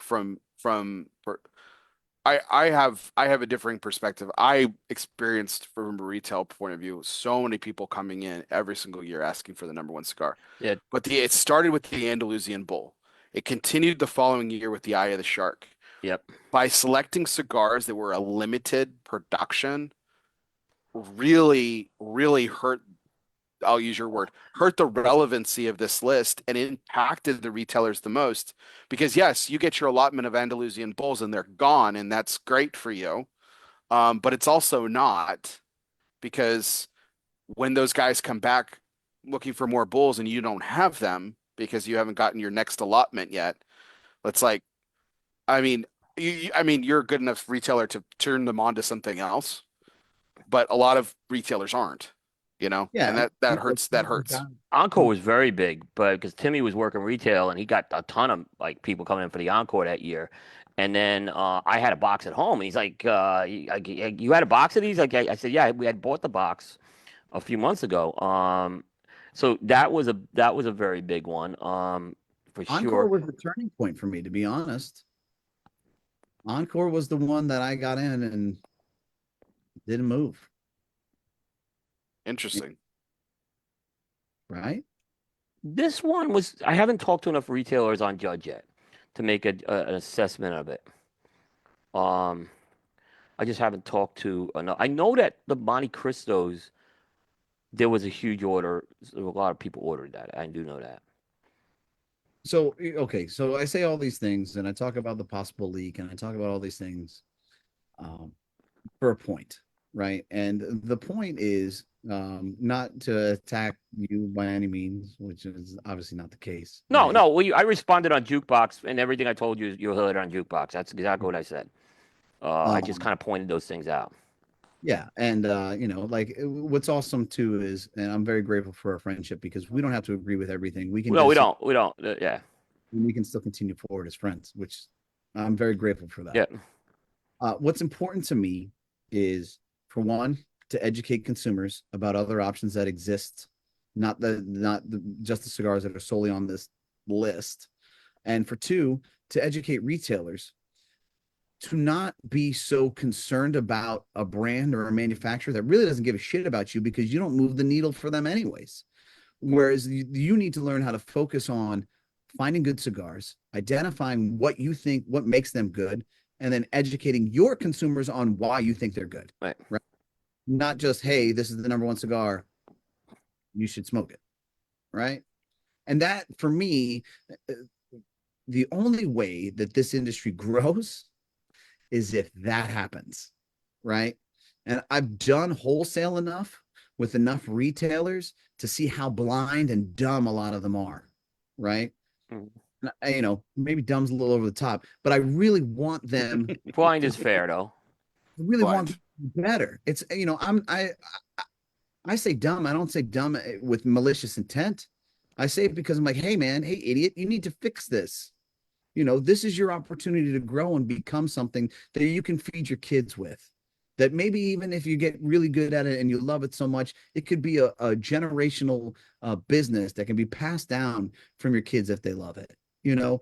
And the only way that that happens is if you start to go down that rabbit hole and really understand a lot more about the cigar industry than just, hey, I need Pepin Garcia's Judge on my shelf. Is that fair? Yeah. Yeah, I think absolutely it fair. is. That's a totally fair point. Yes. There you go.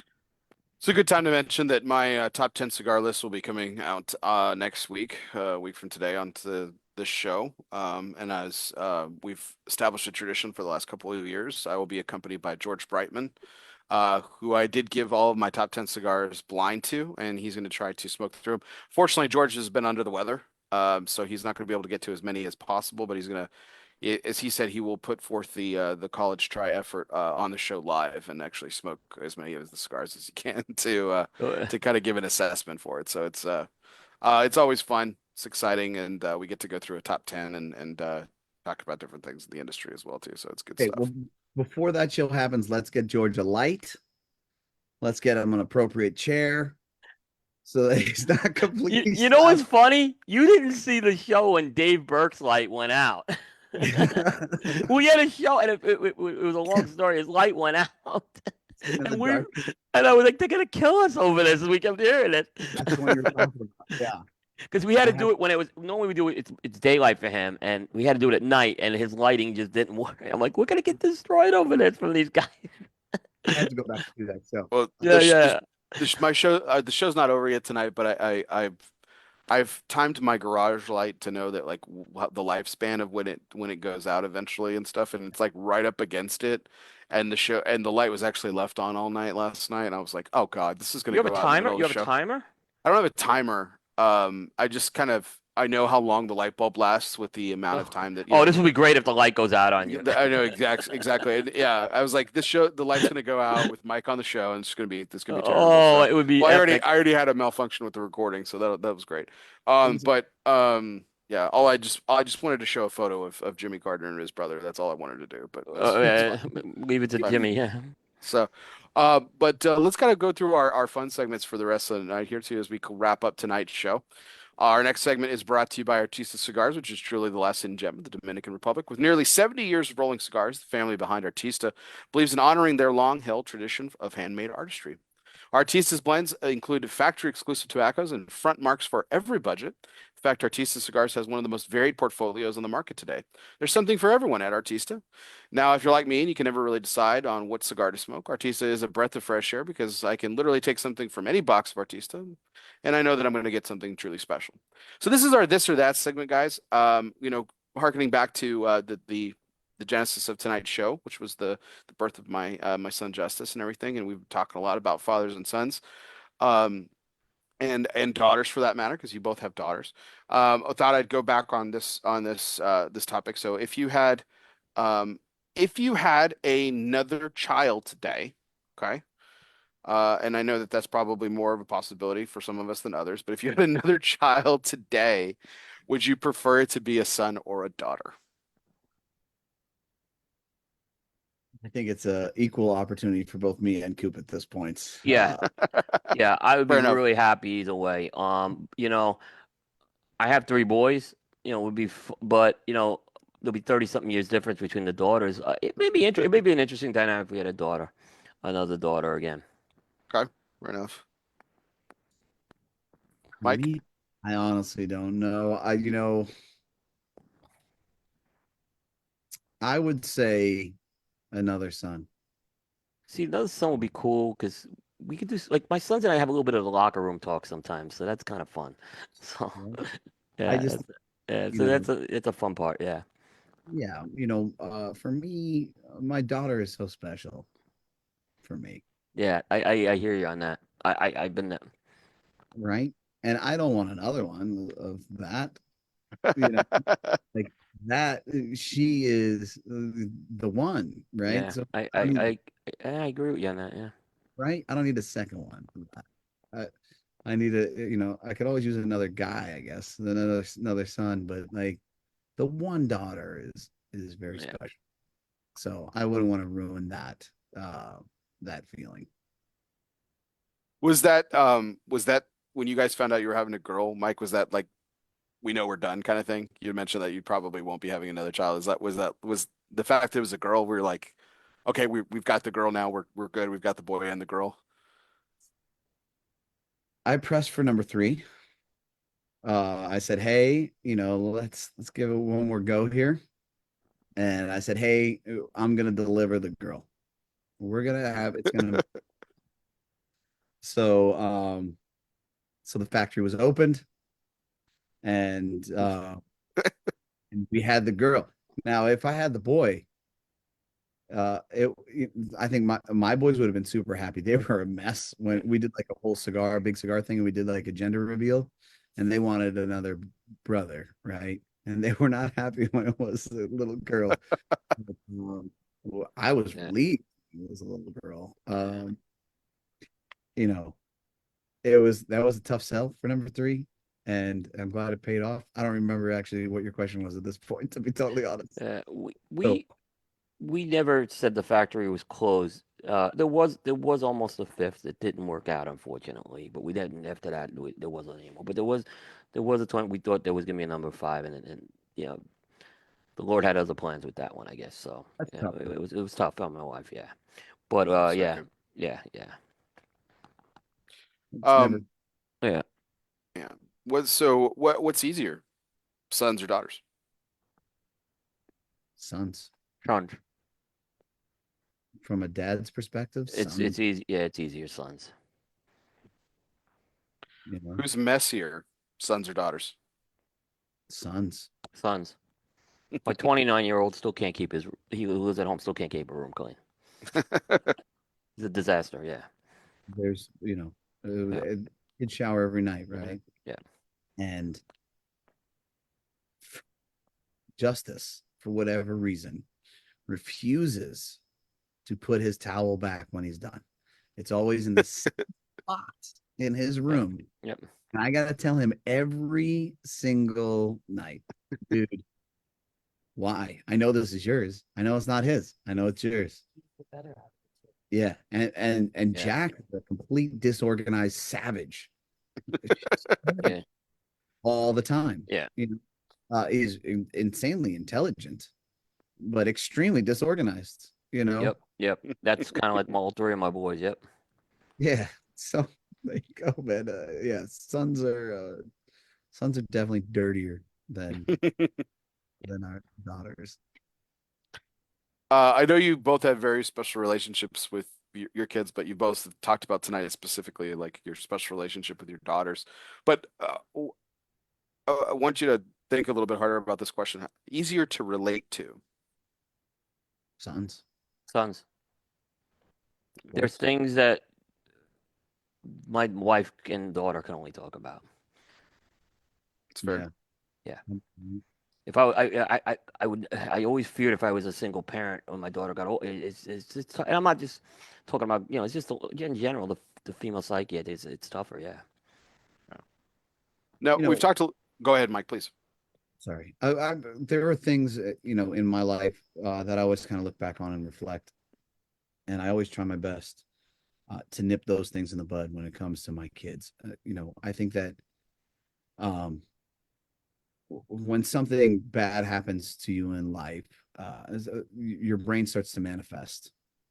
And it could be something small, it could be something that a mother has said to you or a father has said to you, and then you can conjure up this belief of like, well, maybe they don't like me. It could be true or it could be false, but it exists in that one moment, right?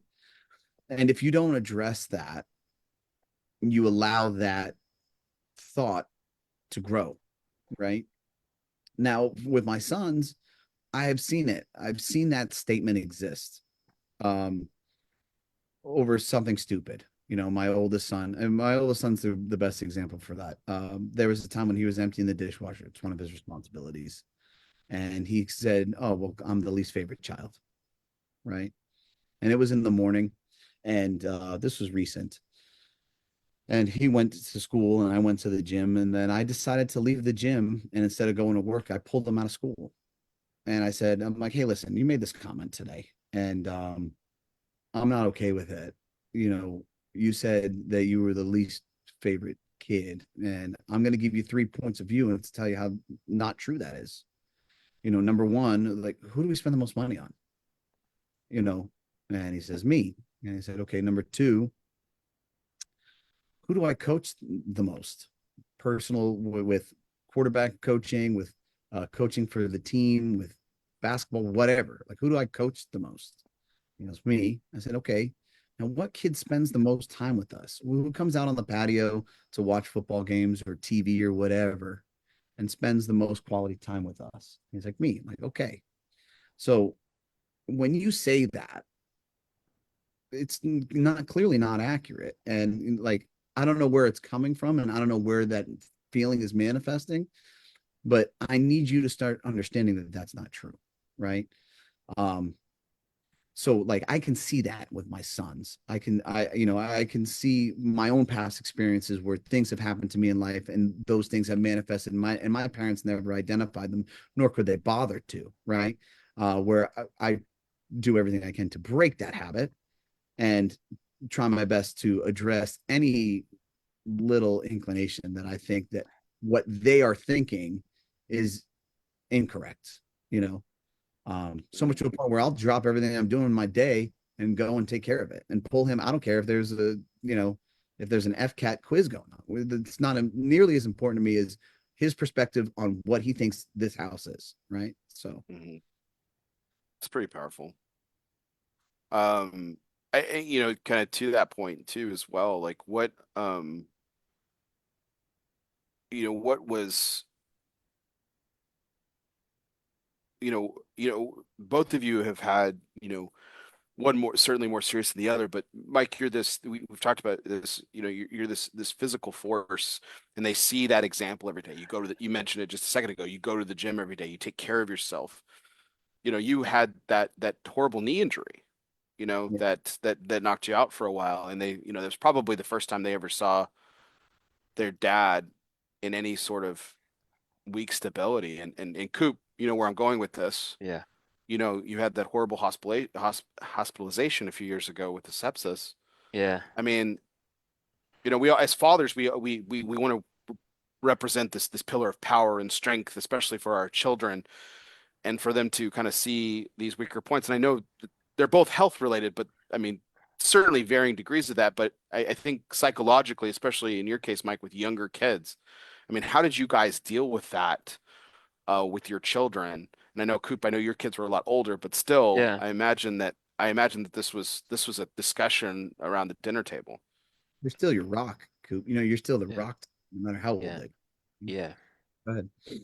Yeah, I agree. My situation, they were older. One was at college when it happened. We told him to stay at college. But my oldest, Timmy, who was living at home, he really stepped up. I mean, I just got to say that it was like he just stepped up and he knew there were things he needed to do for a while, and he did a great job at it. It's when they get older and you see that they can do that, it's a very comforting feeling. Like I feel like if I get to old age and I know they'll care for they could care for me, which is good. I never it was a side of my kids I didn't see before. What about That's you, with yeah. you, Mike? That kind of brings me back to the beginning of our conversation. And to really kind of briefly surmise is I think that kids go through 3 different phases. I've learned this through um, listening to other people as well. Is that kids idolize their parents. Yeah. Then, and like Coop said, when his daughter turned 16, they demonize their parents. Yep. And then eventually they humanize their parents, right? They realize that they're just human. So they make mistakes. The injuries and all of those things that they're all a given. They're all part of life. Yeah. It's all important to me is to how they see how I conduct myself when those things happen, right? Because again, I'm going to do everything in my power to shorten that demonized stage and bring it into the light of the humanization, right? And I'm going to take those opportunities where I do have a leg injury or there is a health issue or whatever the case may be, and use that to show them that I'm just another person, and I'm doing everything I can, right, in my opinion, for them, right? And that's never going to change whether I have a leg or I don't, you know. So I love that our conversations always get really deep, Bear. You're like my Oprah. But yeah, so you know, uh, humanizing yourself isn't a big deal, and I think that it's better to happen sooner than later, because if it happens sooner, the demonizing won't last as long.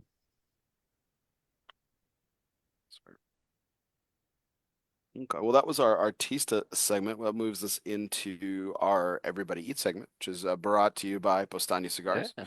If you always make sure that your serving style is bigger than your appetite, everybody will always get theirs. Powstanie Cigars is more than just a great cigars made by cool people. They embody an attitude of gratitude and grit. With Powstanie, everybody eats. So I thought this was there's an obvious question here about, with children and everything like that. But I thought we'd just kind of keep it a little bit more playful on this one, which is, just what's your favorite meal that you like to enjoy with your children? Ooh. Man, that could go all over the place for me. There's one pizza place that I'm a huge fan of that I love eating with the kids. It's this place called Lazy Moon, and the pizzas are absolutely gigantic. So, they get a kick out of it. They never eat the whole thing. I would say that that's probably up there, if not number one. I do enjoy we do now kind of have this tradition when we go to these Bucks games, but it's usually just Jax and me. We always go to McDonald's or whatever. And he always got to slide a McFlurry in, any type of moment, realistically, when we're all together is awesome for me. And usually that happens after a football event or something like that, where we go out to Lazy Moon, and that's definitely number one for sure. Coop? Yeah, it's a different answer for each of the four. So, my daughter was always steaks, cheesesteaks and steaks for whatever reason. That's what started out with that. With Timmy, it's lobster. He loves lobster. We bonded over that. With Peter, it's the Asian hot pot. And with Steven, it's really basic. He just is a huge hot dog guy, and we get hot dogs and whenever we can. There's some really good hot dog places, so it's different with each one of them. Yeah. That's funny. Justice is the same way with Korean hot pot, bro. It's crazy to me. It's like, hey, Yeah. let's go. Just do. It's crazy, and it's super expensive here. Like it's it's like that. It's yeah, it is expensive. Well, it sounds like Coop's kids all have expensive tastes except for the youngest, who like, what's the hot dog? But he likes those good, steak, lobster, hot pot. But there's a place that does the Salem's hot dogs in Charlotte. It's like a really higher end hot dog place, I'll say. But my youngest, fine. He's still the picky eater at 24. That's ironic. Yeah. Yeah. Food reviews with your son. Or wait, your daughter. They have been the food reviews have they've been helpful on that. What's the best cigar pairing with the Bojangles LE? That is what I would want to know. You know what's funny? I didn't think of that, but that's a good one. Inquiring minds, Coop. We gotta know. Yeah. What goes well with the Philly cheesesteak? What goes well with a Philly cheesesteak is a definite a good Habano goes good with a cheesesteak. I could say that. There's nothing good that goes with a lobster though, or hot pot. But with the Bojangles, it's kind of funny. They have this peach sauce, right? So actually, the funny thing is, I think an acid would go really well with that. Yeah. See, I'm more contrasting with fruit. Like after like a really rich meal, I really like to have a heavier cigar. So like it's not an entirely rich meal, but it certainly is a rich dish of Bojangles, which is the blueberry biscuits. If I ate a plate full of those, like I would want to smoke something with like a War Bear, something with some gumption to it. Yeah, but those blueberry biscuits are like diabetes coma you can Yeah. go into Oh, with it's that. terrible. Yeah, they're terrible I for you. I mean, yeah. Yeah, of course. If it tastes good, it's probably bad for you. it's You know? that's what Mike eats after a workout though. If it's not cereal, he goes for blueberry biscuits. Shit. I was surprised that no one pushed back on the pineapple pizza review. I got to just say that. I got no blowback on it. Did Pizza Mike reach out to you? Did he give you any shit about it or? No, but it wasn't like it didn't get a great score, but it wasn't like a terrible score either. I just the fact I thought people would be at horde that that I reviewed a pineapple pizza. I said I'm gonna just review one. I was surprised. I wouldn't say abhorred. That's a little strong, but I was surprised that you did it. You being the traditionalist, you know. I did it, but it was also tweaked in a certain way to do it. Like it wasn't heavy pineapple either. So, but I thought, like I said, just the concept would get people upset. And they didn't really get. There were people saying I scored it too high. I got a couple of those, but not like the outrage of like uh, McRib. I got outrage on. Like, how can you even eat that? The Oh, McRib got a I don't quite. know how I don't know how people can hate on that, man. Like, I mean, there's a lot of people that are obsessed with it. You know, like Fred Ruri. You know, I really like him too. I mean, I Yeah, enjoy when it comes back, but but McRib was the biggest food review I ever did too. It of got by course, far got the biggest numbers. Yeah, yeah, We had a good Google ranking on that too, which helped. So it's yeah, insane, yeah. crazy, it's crazy. All right. Well, that was our Everybody Eats segment brought to you by Powstanie Cigars. If you always make sure that your serving style is bigger than your appetite, everybody will always get theirs. Powstanie Cigars is more than just great cigars made by cool people. They embody an attitude of gratitude and grit. With Powstanie, everybody eats. So our next segment is brought to you by Asylum Cigars. Refuge is more than just a physical place. It could be a state of mind. For some of life's greatest reflections can be found in our own personal asylum. Moments like these are made for Asylum Cigars. So light up an asylum and choose your refuge. So, Mike, you've actually talked about this. You smoked a Padron with when one of your children were born. So I didn't want to go too too cliche with this as far as like what was your celebratory cigar when kids were born. Coop, you weren't smoking when your kids were born. That's something else of Yeah, note. But yeah, yep. um but I thought that this would be an interesting point of discussions considering we're smoking the Justice tonight, which is named for one of Mike's kids. And I thought that like again, going back to the possibility again, or impossibility rather, of having another child. Um, would you have a cigar earmarked, or do you think that you would just go through your humidor and look for something special? And if you do have something earmarked, you know, what would it be? So, open question. Well, I have another angle with this in that I'm hoping to have grandkids at some point, right? yes. Okay, fair point. So that's kind of what I'm thinking about it right now. I have not earmarked a cigar yet. Um, like I said, I haven't earmarked a cigar yet, but I figured, I kind of, it's on purpose because, it's on purpose just simply because, you don't, I want to wait for it to obviously get closer to that to happen. There's no grandkids in the pipeline as that I know of right now. Um, Guys. I do know if Timmy has kids, it would be the San Cristobal Elegancia because that was the first cigar he had.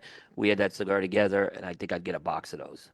Just Oh, that's cool. to that one, I think for sure. And I think my daughter, it's an interesting one because um, my son-in-law really liked the numero unos. He liked that cigar, and the bridal party. The groomsmen got old Davidoff Nicaraguas. So they loved those. They never had a cigar like that before. So, I would imagine. and I think in fairness, Mike, there were no Postanis when they got married in 2015. So it's a while. So the Postani might have just come out at that point. Yeah, it's close. Yeah, Very close. but yeah, I'm thinking grandkids right now. I don't know. I don't. You never know. But my wife's kind of out of that childbearing age right now. So. That's why I'm thinking grandkids right now, and it's like I said, there will be something I think about when that happens. Um, and there'll be a special box, and I'll do two boxes, one to smoke now, one to put away for the next milestone with that kid, or hold That's it for cool. that. Yeah, yeah, I like that. yeah. Hmm. I think for me, at this point, it would be Postania. It It would, should be. It should be. It's part of your family. Yeah, Yeah. yeah, it should be. so, I wouldn't. It's a, yeah. I think that I'm past the point where I would be smoking something else for a joyous occasion. You know, it's more of a question of what's available at that time, because ideally, the Justice or a Connecticut is a great go-to as far as kind of universally accepted for other people to smoke with and kind of enjoy at that time too. But if an SBC dropped at that time, Yeah, that would that's what I was gonna say. yeah, that's what I would think too. that would be very Or Warbear, yeah. But SBC, I could see the SBC thing. yeah. It's the problem with those is that they usually come in and they're gone, right? So Yeah. I would have to know that there's something about to happen, and I would have to set that aside. Right. Mhm. So Yeah, it's interesting because I usually have things earmarked, right? And um for special occasions and stuff. And I thought about it for 9 months. I was like, what's gonna be my first cigar? What's gonna be my first cigar? Um when Justice is born. And I was like, and when you gifted me this box, Mike, I of course thought about that, and I was like, well, I wanted to save that for the show because we had talked about doing the show with it and celebrating that way.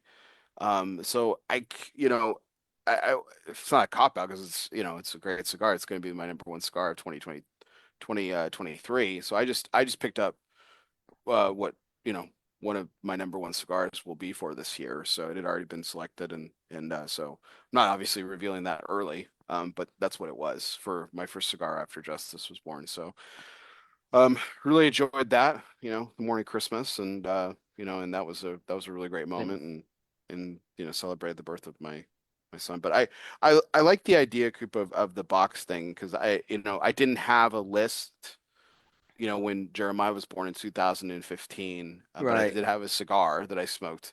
So I think I might get a box of those and do stuff, that's special for him with that.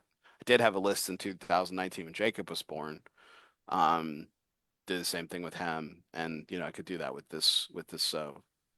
Justice as well. So Yeah. I think that might be a fun exercise to take Right. on.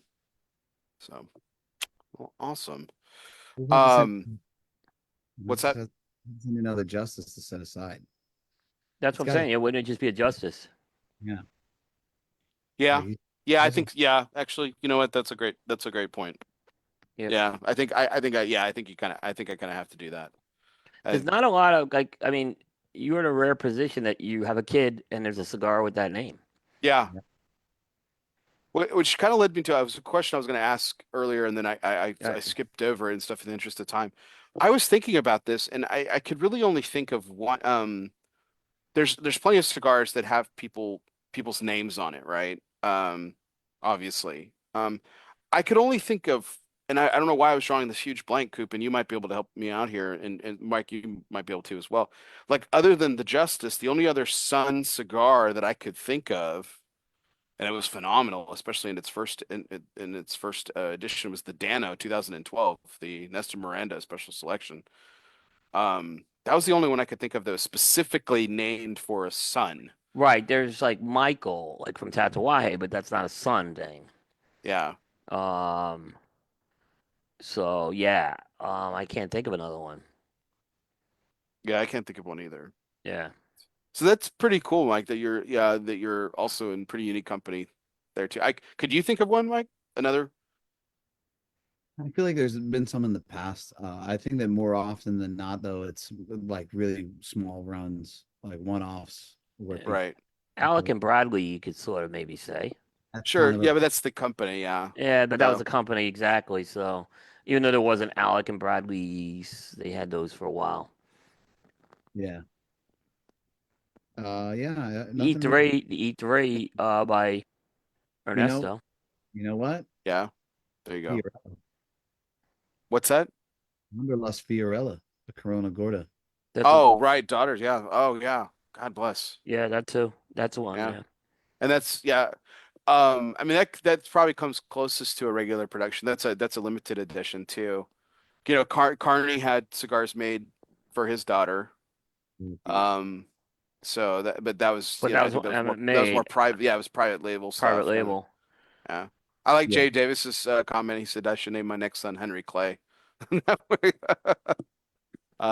satisfy the um the historical the itch that I always have too. That'd be kind of fun. But yeah, daughters. Jay Davis mentioned daughters, Tatiana Gianna, And La Gianna. Yeah, Gianna. So long time line that La Gianna Habana. Yeah, yeah, interesting. yeah. Yeah, no, but I think that's cool company that you're in, or pretty unique company in that you're in, Mike, with pretty much you have the only regular production Sun cigar, so that's cool. Well, the E3 would be the only other one I could think of, and that's but it's E3. It didn't have Ernesto's name on it, but they called it E3 for Ernesto's son. Yeah. So that's the only other one I could think of. Hmm. It's regular production. Right. All right. Well, we'll go ahead and wrap the show up here. And as always, we conclude each show with our Dunbarton Tobacco and Trust curveball segment. With fastballs or curveballs, it doesn't matter. Since the company's inception, Steve Saka has been knocking them out of the park 9 consecutive years in the consensus top three. Congratulations to our good friend, Mr. Steve Saka. And much to his protesting, it'll probably be number 10 this year. So I think it's gonna be. I think he's gonna have a tougher time getting another number one this year, but I think Bronzeback's gonna be the one that makes the top three. that makes it. Bronzeback will make it. Yeah. Um, but there's some. Just looking at some of the data that Joe Grove's been going through, there's a few others this year. I think that's gonna challenge it. Yeah, Barry gave Uh, it number one, I think. Barry gave it a number one. He gave Postani a 3, Oh, actually. I mhm. haven't even So like shit. I need to. so yeah. Mhm. So, all right. Well, with tonight's curveball question being this, oh, I've thrown a couple of curveballs throughout the show, like, what if, you had Yep. another child, things like that. So, wanted to just throw it back to a kind of an oldie but a goodie, going back to your first son being born. It if you could go back to that moment when your first son was born, and it's just completely open-ended. Um, is there anything different that you would do? And this could be an act, piece of advice, some way that you handled the moment. It's completely open-ended. So if you could go back to the moment that your first son was born, or even subsequent days, weeks, or months in the first little bit that they were here, what, if anything, would you change? Hmm. Cool.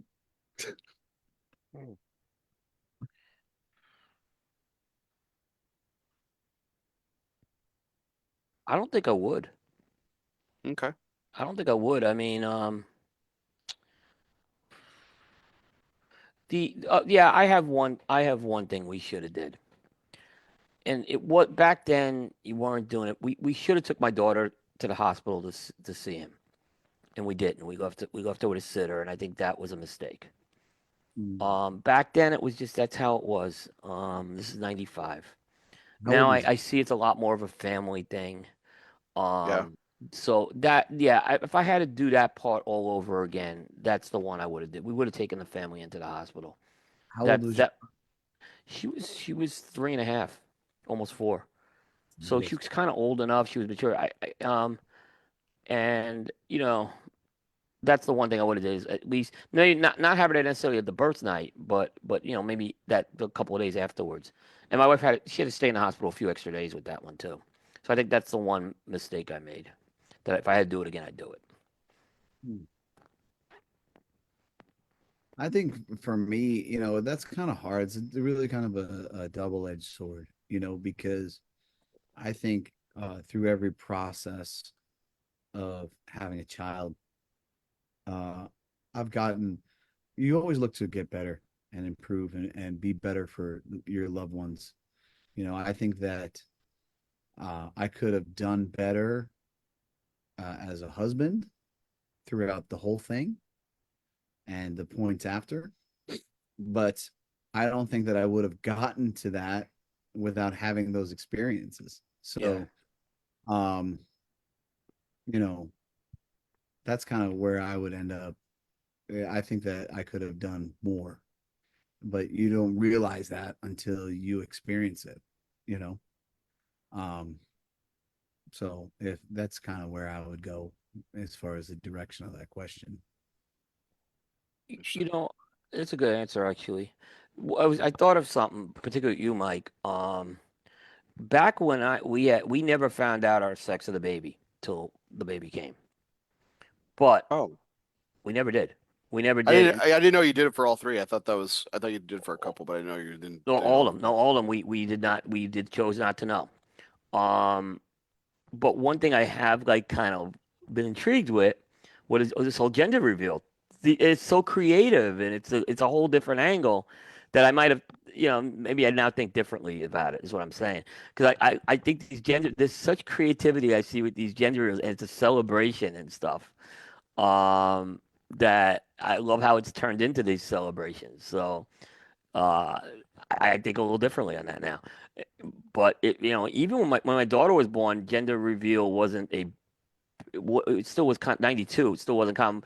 When my son came, that's when it started to become more common. We just chose not to find out. We just chose to be surprised.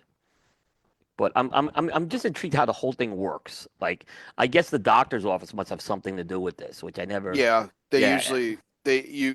I mean, you have to request it, but they'll seal the gender, and then you can take it to any number of places, right? You can take it to a bakery. They'll put the color in a cake, or they'll take it to a party. Like with uh with Jeremiah, we did balloons, right? So we took it to Party City and we gave it to them. They opened it up. They took blue balloons, stuffed it in a box. We didn't know about it. Brought the right. box to a party with Yeah, some of our yeah. friends, opened it up, and we found out we were having a boy, that kind of thing. So, um, with my youngest son, we found out privately in the room itself. And with this time around, this was even funnier. Frankie couldn't wait, so she did one of those early tests where, like you can do blood tests or whatever. Like you almost like ancestry.com or whatever, but this is the case, like you hit your arm up and get a little sample and send it in, and then they email you the results. Wow. And yeah, it was early too. Like it was super early. I was like, I didn't know you could find out this early. Yeah. And she had me read the email because she didn't, she was nervous. She wanted a girl, but we ended up having another boy. So, Right. but um, I guess I'm nothing but consistent in that regard.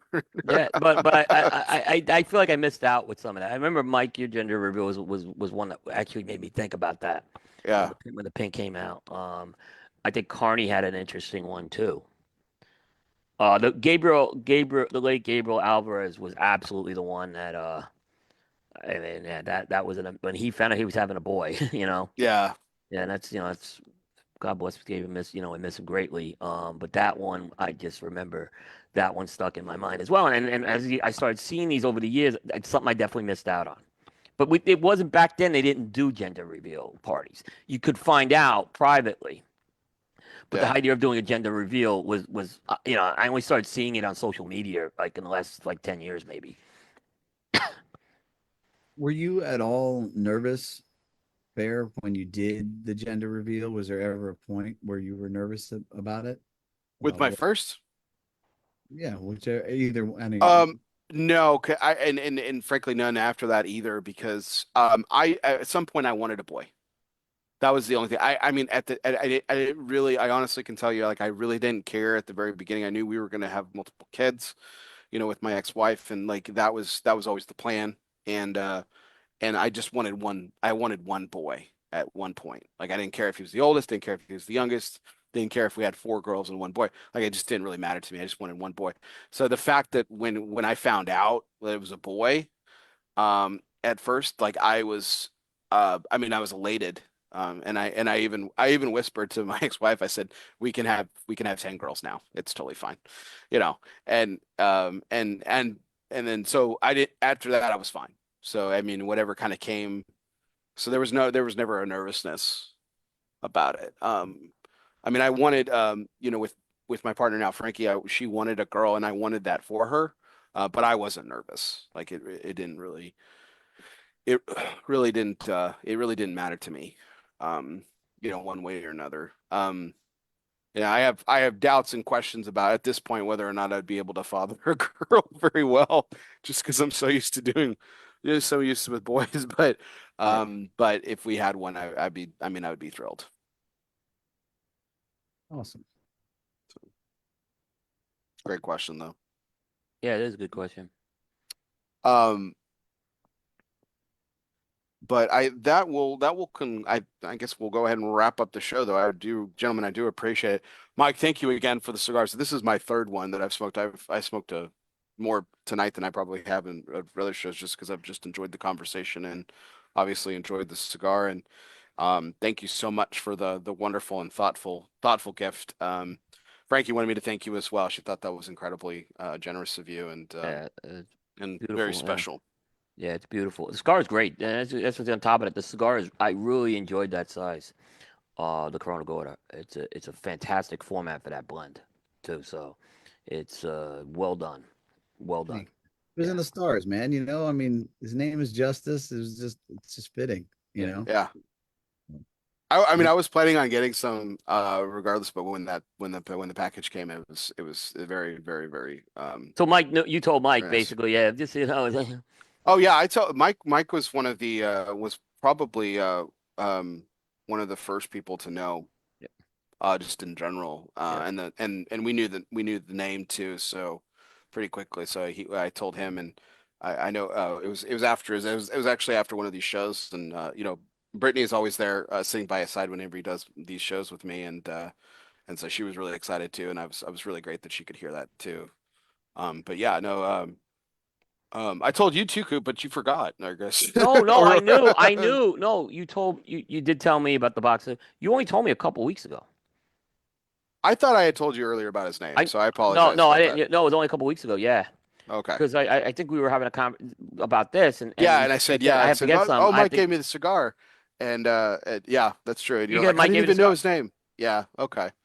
Well, I apologize. I thought I had told you his name, but yeah, but no, Mike knew pretty early on. Yeah, Um, and but I was, like I said, I was really excited for that yeah, coincidence, yeah, and I certainly thought about you, Mike, when we chose that name, just because you've been such a terrific friend these last few years, and helped me out through a lot of difficult times and stuff as a father, and other things as well too. So I just thought that it was definitely fortuitous in a lot of Well, I ways. appreciate you, dude. Man, you're just a great guy. You really are.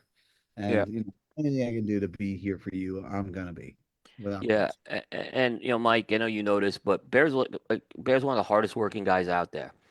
And when there's even personal challenges he has, he's still at the table. Um, every time, and times I've even told him, "Don't worry about this stuff. It's just it could wait." Right. So and I think Bear, obviously with PCA, the Coop team has had personal challenges the last few years. Every one of us has really been down that road, unfortunately.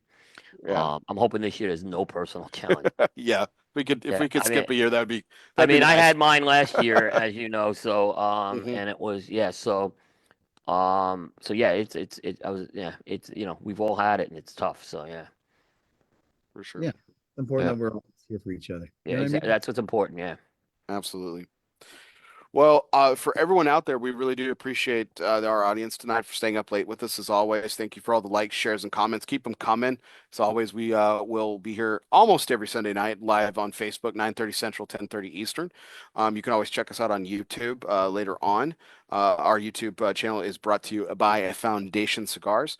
You can also download our broadcast as well, wherever you listen to podcasts, whether that be on Apple Podcasts, Spotify, Google Play, Podbean, or wherever you listen to podcasts, including iHeartRadio. Be sure you download, subscribe, and review today. Our audio broadcast is always brought to you by Grand Habano Cigars, and we do, like I said, we do appreciate everything. It was a really wonderful night, guys. And this was a really very special show.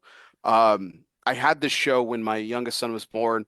That was actually one of my biggest regrets is I didn't celebrate him, and I didn't want that opportunity to escape this time around. And I could not think of two finer gentlemen Thank to you. ring in the birth of my my new son Yep. with more than you two, and we had the perfect, absolutely perfect. There's not much perfect things in this world, guys, but we had the perfect cigar to celebrate the birth Absolutely. of my son Justice. So thank you for that, Mike. Thank you And very audience, much. go smoke a Justice. If you haven't smoked one, go smoke a Justice. Yes, It's really worth. absolutely. It's really a good cigar, and you can celebrate Bear and Mike's sons with that. It's a fantastic cigar. Really, I'm not Absolutely. just saying that. It's a really good cigar. Yeah. Yeah, it's cigarhustler.com. Mhm. The I would say arguably, but I doubt it.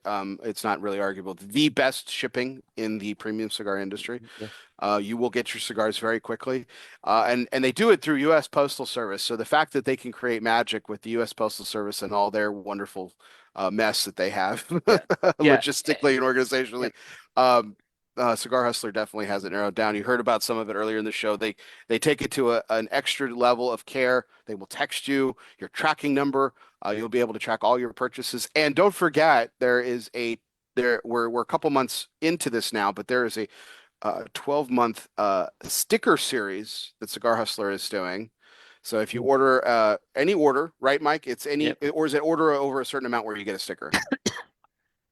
We don't So judge any order. okay. Yeah. So any order at cigarhustler.com, they will ship you the cigars quickly and in peak condition, and you will also get a limited edition sticker each month that you place an order. We're now in month this we're still in December, so this is the third one. So you can get the fourth. You still have chance to get the third sticker. You can get the fourth sticker here in a couple of days, so that'll be fun. And as well, and I've already got my order earmarked so that I can get that January sticker as well. So that's something I'm excited to and looking forward to. Yep. Real quick, just before we wrap this up, where like is this something for fun that you wanted to do, or like what was kind of the impetus for this, Mike? I wanted to ask. Like I just like to keep it interesting, man. Like it's got to be fun.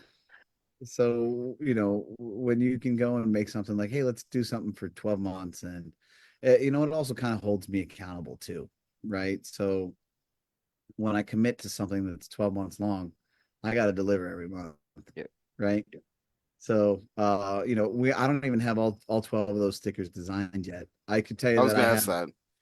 I have the next couple lined up, and I'm really excited about one when it drops because it's a really cool photo, and it's a little controversial, I guess, to some degree, but it's one that I'm excited to share with everybody.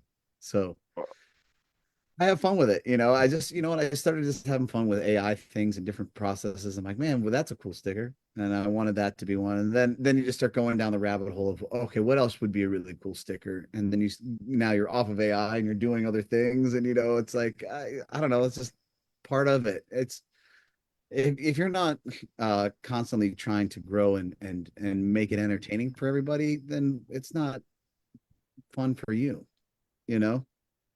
And giving myself that accountability at 12 months is just more pressure for me. I enjoy the pressure, I guess. So Yeah, I did an AI roundtable image that I shared internally with Coop and the guys because we have the roundtable that we do, and it was really fun because I was like, okay, you know, roundtable, cigars, you know, you know, you know, I put like Coop, Bull Shark for Ben, Rockstar for Aaron, and a couple others for like Trip and Dennis, and then myself and everything, and a bear, obviously. And some of the images that came out were just like nuts and just insane. And there were a couple that landed, I thought, pretty good, and I thought that was pretty cool.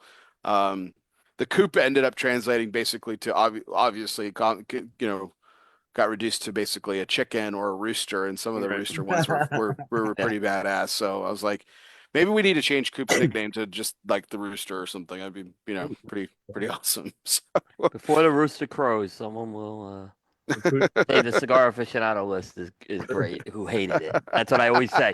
So I always I know what I. So I always bust on Justin about that. Yeah. He complains, and then I say, before the rooster crows, the next time they mention you, you'll be thanking them, and that's it's like I send him a rooster every time that happens. Reporting live from the coop. This is Yep. All right, What's- guys. what's your best Well- AI? Which one do you think is the best? The one I enjoy the most is Da Vinci. Okay. I don't know if you've tried it out. It's a lot of fun. There's a lot of different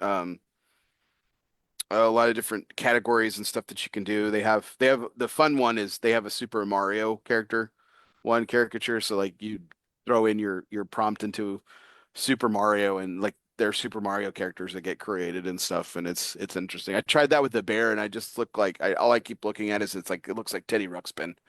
That's all I like. I've tried it before. It's weird. But but I know we digress, guys, but I do appreciate it. We'll go ahead and wrap it up for tonight. But thank you so much for celebrating the birth of my son Justice tonight. Thanks you to our audience as well, wherever you're listening, however you're watching. We do really appreciate it. Thank you so much. As always, my name is Barry Duplessis. This was our 315th take. And as always, I'm live from the Alec Bradley Lone Star studio of Azle, Texas. He is the Cigar Hustler Mike. He's William Cigar Coop Cooper. Guess what, everybody? We'll see you next time. Rooster.